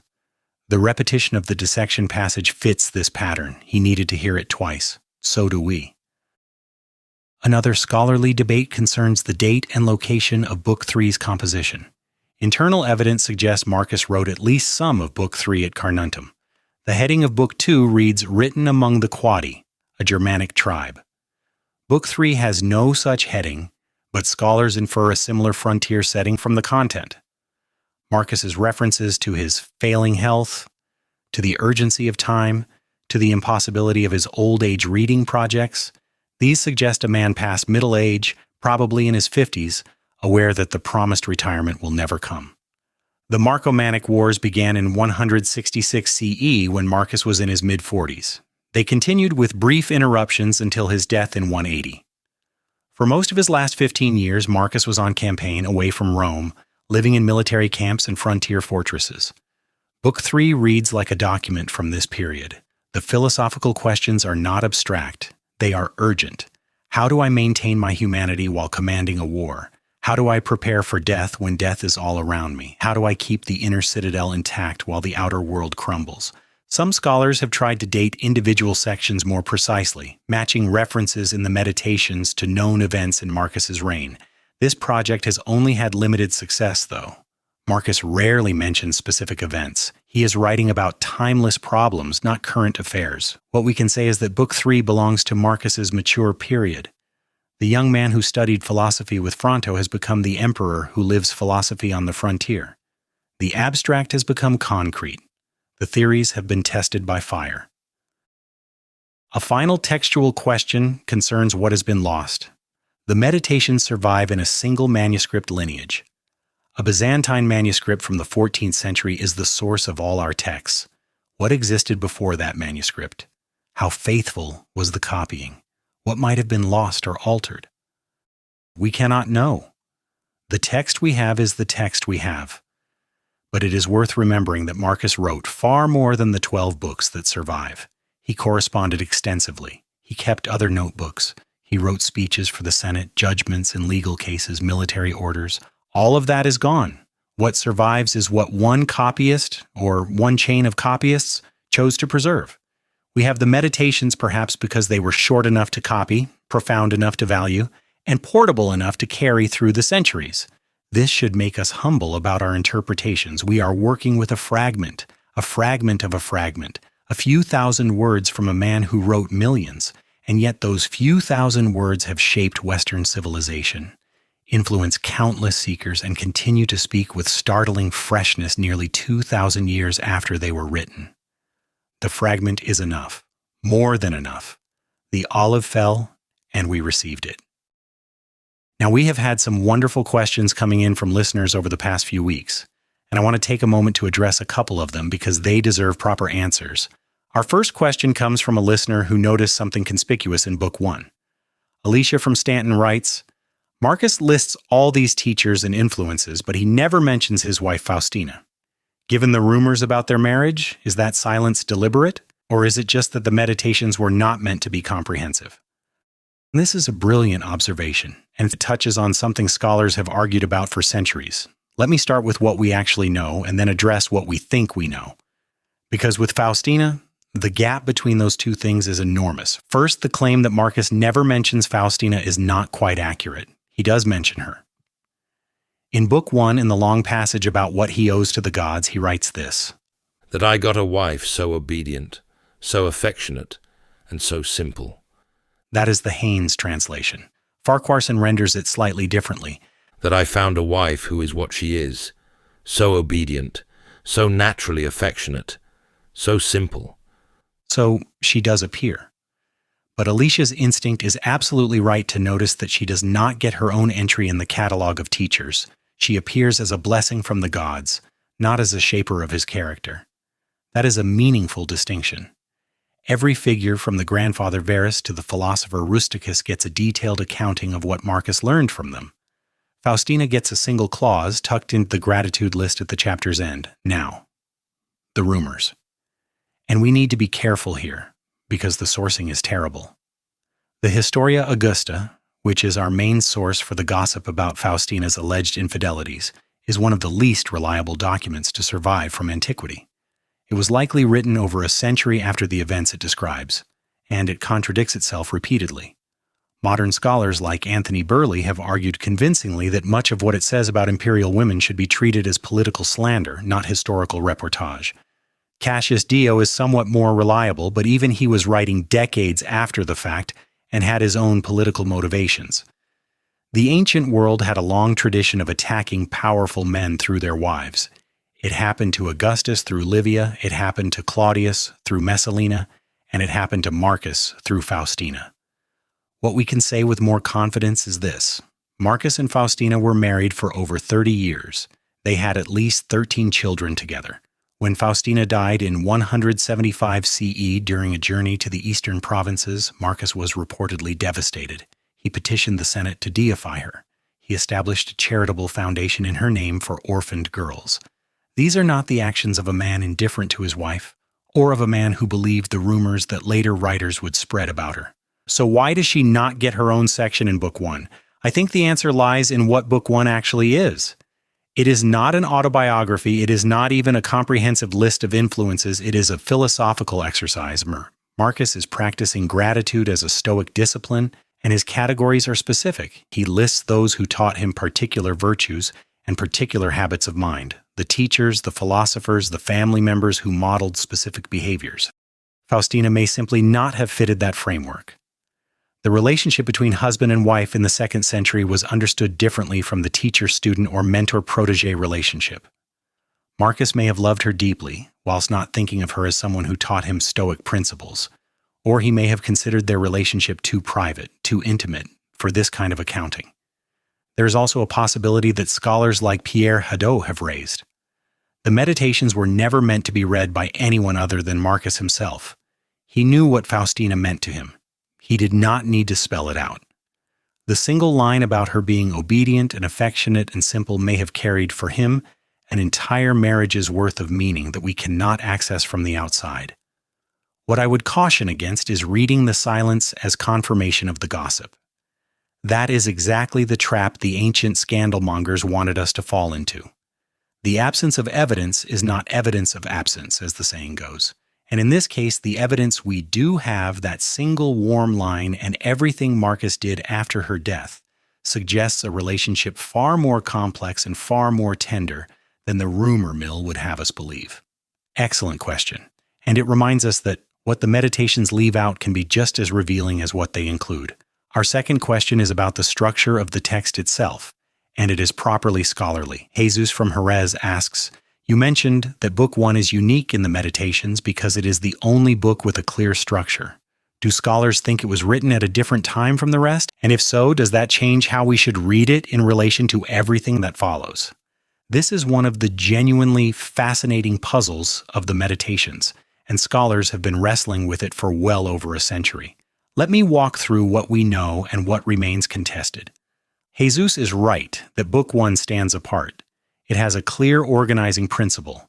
It moves systematically through the people Marcus owes debts to, from family to teachers to the gods. It has a logical progression. It has arguably a beginning, middle, and end. None of the other 11 books have anything like this kind of structure. From Book 2 onward, the Meditations read as something closer to a philosophical journal. Thoughts recorded as they occurred. Principles revisited, reformulated, sometimes contradicted, the kind of writing you get when someone is working things out in real time. The question of when Book 1 was composed has generated several competing theories.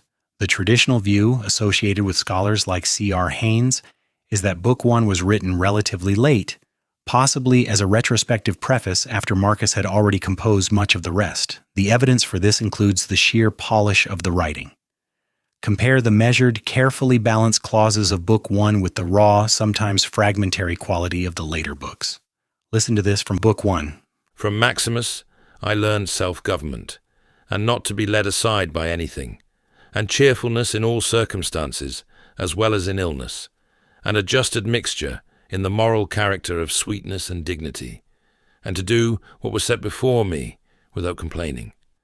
That is a sentence with architecture. It builds, it balances, it arrives somewhere specific. Now compare it with this from Book 2. "How quickly all things disappear, in the universe the bodies themselves, but in time the remembrance of them."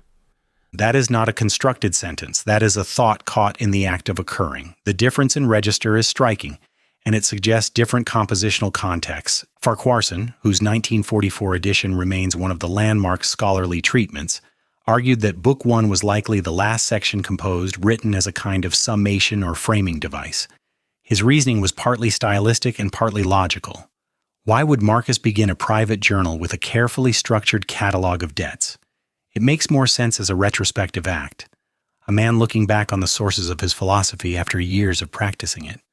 The opposing view, championed more recently by scholars like Christopher Gill, suggests that Book 1 may have been written first as a foundational exercise.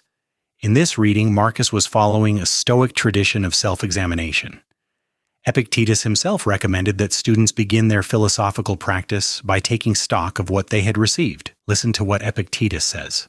When you close your doors and make darkness within, remember never to say that you are alone, for you are not alone. God is within, and your genius is within. If Marcus was following Epictetus's model, and we know from Book 1 that he considered Epictetus's teachings central to his formation, then beginning with a gratitude inventory makes perfect sense as a starting point, not an afterthought. There is a third position which I find increasingly persuasive. Pierre Hadot argued that the distinction between early and late composition may be less meaningful than we think. In his reading, all of the meditations, including Book 1, are spiritual exercises. They are not meant to be read as a linear narrative with a clear chronology. Marcus may have returned to Book 1 and revised it multiple times over the years. The catalog of debts may have grown as he aged, as he recognized new influences, as teachers died and their lessons crystallized in memory. Hadot points out something crucial. The meditations contain no dates, no explicit references to specific events that would allow firm chronological placement. The note at the head of Book 2, which in some manuscripts reads, "among the quadi at the Granua," is likely a later scribal addition, not something Marcus himself wrote. We are in many ways guessing. Now, does any of this change how we should read Book 1 in relation to the rest? I think it does, yes. If Book 1 was written last, then it functions as a lens. Marcus is telling us, before you read my private struggles with impermanence and duty and suffering, understand where I came from. Understand that I was not philosophizing in a vacuum. I had teachers. I had models. I had a tradition. If Book 1 was written first, then it functions as a foundation. The gratitude exercise grounds everything that follows. Marcus can wrestle with darkness in later books because he has already established his roots, already acknowledging the soil from which his philosophy grew. And if Hadot is right that it was a living document, revised and revisited, then Book 1 becomes something even more interesting. It becomes a practice in itself, the act of remembering one's debts, of returning again and again to the question of who shaped you and how, is itself a Stoic discipline. It is not just a list, it is a form of meditation. What I would suggest to our listener and to everyone following along is this. Read Book 1 3 times. Read it first as an introduction. Then read it again after you have finished Book 12 as a conclusion. And then read it a third time as a standalone spiritual exercise, asking yourself the same question Marcus asked, who made me who I am, and what did they teach me? You might be surprised at how different the same words feel from each of those angles. And honestly, that is one of the marks of a truly great text. It rewards every approach you bring to it. The meditations are generous that way. Thank you to everyone who has sent us an email. This kind of engagement really means a lot to me. Keep those questions coming. The email is the primary text at maaoot.org. I read every one of them and reply to them all. We have now completed 4 episodes in our exploration of the meditations. Let us trace the arc we have traveled. In Episode 1, our introduction to Marcus Aurelius, we met the man behind the philosophy, the boy adopted into imperial succession who never wanted power, the student who preferred the company of philosophers to the company of senators, the emperor who spent his reign not in the pleasures of Rome but on the frozen frontiers of empire. We asked a question in that episode. What kind of person writes a private journal of self-improvement while commanding the largest military force in human history? Book 3 begins to answer that question. Marcus writes because he must. Because without these meditations, without this constant self-examination, he would lose himself in the role. The purple would consume the person. Return often to philosophy and find your rest in her. It is philosophy that makes life at court bearable for you, and you bearable at court. In Episode 2, we explored Book 1, which we titled Debts and Lessons. There we saw Marcus catalog everyone who had shaped him. His grandfather Verus, who taught him good morals, his mother, who taught him piety and simplicity, his teachers, who taught him to avoid rhetoric for its own sake, to welcome correction, and to read carefully rather than skim. Book 1 was gratitude. Book 3 is urgency. But notice how they connect. Marcus could not sprint toward the finish if he did not know what finish he was sprinting toward. The debts he cataloged in Book 1 define the person he is trying to become. The virtues his teachers modeled are the virtues he is trying to embody before time runs out. In Episode 3, we read Book 2, written among the Quadi. There Marcus prepared himself for difficulty. Begin the morning by saying to yourself, I shall meet with the busybody, the ungrateful, arrogant, deceitful, envious, unsocial. That was the practice of anticipation. Expect difficulty so you are not overthrown by it. Book 3 intensifies this practice. It is not just that you will meet difficult people. It is that you will die. That everyone you meet will die. That nothing you are building will last. The scale expands from the social to the cosmic. And yet the response is the same. See clearly, accept what cannot be changed, act virtuously within your sphere of control. Consider that before long you will be nobody and nowhere, nor will any of the things exist which you now see, nor any of those who are now living. If Book 1 is the foundation, listing who Marcus wants to become, and Book 2 is the daily practice preparing for each day's challenges, then Book 3 is the horizon. It places the daily practice within the frame of mortality. It asks, why bother with virtue if everything ends? And it answers, because virtue is its own reward, because the process is the goal, because how you travel matters more than where you arrive. The 3 books we have read form a progression: gratitude for what you have received, preparation for what you will face, urgency about the time that remains. Together they constitute a complete practice for any single day. Each morning, remember your debts. Remember what you owe to those who shaped you. Each morning, anticipate difficulties. Remember that you will meet the ungrateful, the deceitful, the envious. Each morning, contemplate mortality. Remember that you could leave life right now. Then act. Sprint toward the finish. Come to your own rescue. Do what matters while you still can. Next time, we enter Book 4. And here Marcus will offer something unexpected. After the urgency of Book 3, after the sprint toward the finish, after the relentless contemplation of death, you might expect more of the same. More darkness, more pressure, more exhortation to hurry. Instead, Marcus offers refuge. Men seek retreats for themselves, houses in the country, by the seashore, in the mountains. You too are inclined to desire such things very much. But this is altogether a mark of the most common sort of men. For it is in your power whenever you choose to retire into yourself. Retire into yourself. After all the external focus of Book 3, the catalogues of the dead, the dissection of pleasures, the observation of decay, Marcus turns inward. He discovers that the retreat he longs for is not a place but a practice. Not somewhere to go, but someone to be. Book 4 will introduce one of the most famous images in all of Stoic philosophy. Time is a river of passing events, and strong is its current. No sooner is a thing brought to sight than it is swept by, and another takes its place, and this too will be swept away. The river of time. Everything flowing. Nothing stable. It sounds like the impermanence we explored in Book 3, but Marcus will do something different with it. He will ask, if everything flows, where can you stand? If the current carries everything away, what remains? The answer will surprise you. Or perhaps it won't. Perhaps you already sense it, the way you sense a turn in a piece of music before the composer makes it. Book 4 is also where Marcus delivers one of his sharpest criticisms of conventional life. The object of life is not to be on the side of the majority, but to escape finding oneself in the ranks of the insane. The insane. Marcus is not talking about mental illness. He is talking about the mass of humanity who live without examining their lives, who chase what glitters, who fear what cannot harm them, who ignore what matters while obsessing over what does not. To escape the ranks of the insane. That is the project. That is what the meditations are for. That is why we read. I hope you join us next time as we explore Book 4 of Marcus Aurelius's Meditations. We will find rest in the midst of urgency, stillness in the midst of flux, sanity in the midst of madness. We began today's episode in an Antarctic tent.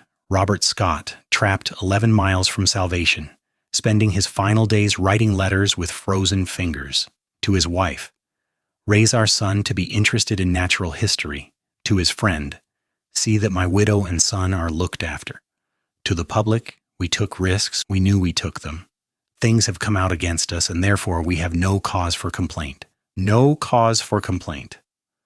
A man dying in the cold, his mission failed, his companions dead or dying around him, and he writes, no cause for complaint. Is that denial? Delusion? That English stiff upper lip taken to absurdity? Or is it the same thing Marcus achieved in his Carnuntum tent surrounded by war and plague and the endless weight of empire? To arrive at the end of life pure, at peace, ready to depart, in effortless harmony with fate. Scott achieved this. His letters show no bitterness, no rage at circumstance, no desperate bargaining with gods. He was pure in the sense Marcus meant. Unpolluted by false hopes, undistorted by resentment. He was at peace in the sense Marcus meant. Not denying the situation, but accepting it fully. He was ready to depart in the sense Marcus meant. His work complete. His words said, nothing left undone that could be done. In effortless harmony with fate. Scott's fate was to die 11 miles from the depot that could have saved him. He did not rail against that fate. He worked with it. He used his remaining hours not to curse, but to write, to care, to complete his testament. Marcus's fate was to rule an empire he never wanted, to fight wars that never ended, to watch his children die, to feel his body fail. He did not rail against that fate. He worked with it. He used his remaining years not to accumulate power, but to practice philosophy, not to conquer more territory, but to conquer himself. So what time remains? For Scott, a few days in a tent. For Marcus, a few years on a frontier. For us, we do not know. That is the point. We never know. The only honest answer to how much time do I have is I don't know, and neither do you. So what will you do with what time remains? Will you wander? Will you drift through your days, half present, half planning for a future that may never arrive? Will you accumulate notebooks for an old age you may never see? Or will you sprint? Will you come to your own rescue while you still can? Will you do today what you would do if you knew tomorrow would never come? The philosophy cannot answer for you. The philosophy can only clarify the question. What you do with the clarity is yours. Before we close, I want to hear from you. What struck you in today's reading? Did Marcus's urgency resonate or disturb you? Have you tried the dissection technique? The mortality contemplation? What happened? Send your thoughts to the primary text at maaoot.org. That's the primary text at maaoot.org. Your questions shape these episodes. Your experiences enrich our exploration. If this podcast has been valuable to you, consider leaving a review on Apple Podcasts or Spotify. A few sentences about what the show has meant to you helps others decide whether to join us, and share an episode with someone who might need it. Word of mouth is how we grow. Let us close with Marcus's own summary of what we have explored today. Stop wandering. You are not likely to read your own notebooks, or the deeds of the ancient Romans and Greeks, or the anthologies you put together for your old age. Sprint then toward the finish. Abandon empty hopes. Come to your own rescue, if you care for yourself at all, while you still have the chance. The primary texts. Complete engagement with philosophy's foundations. I'm Adam. Until next time, stop wandering, start sprinting. What time remains is yours.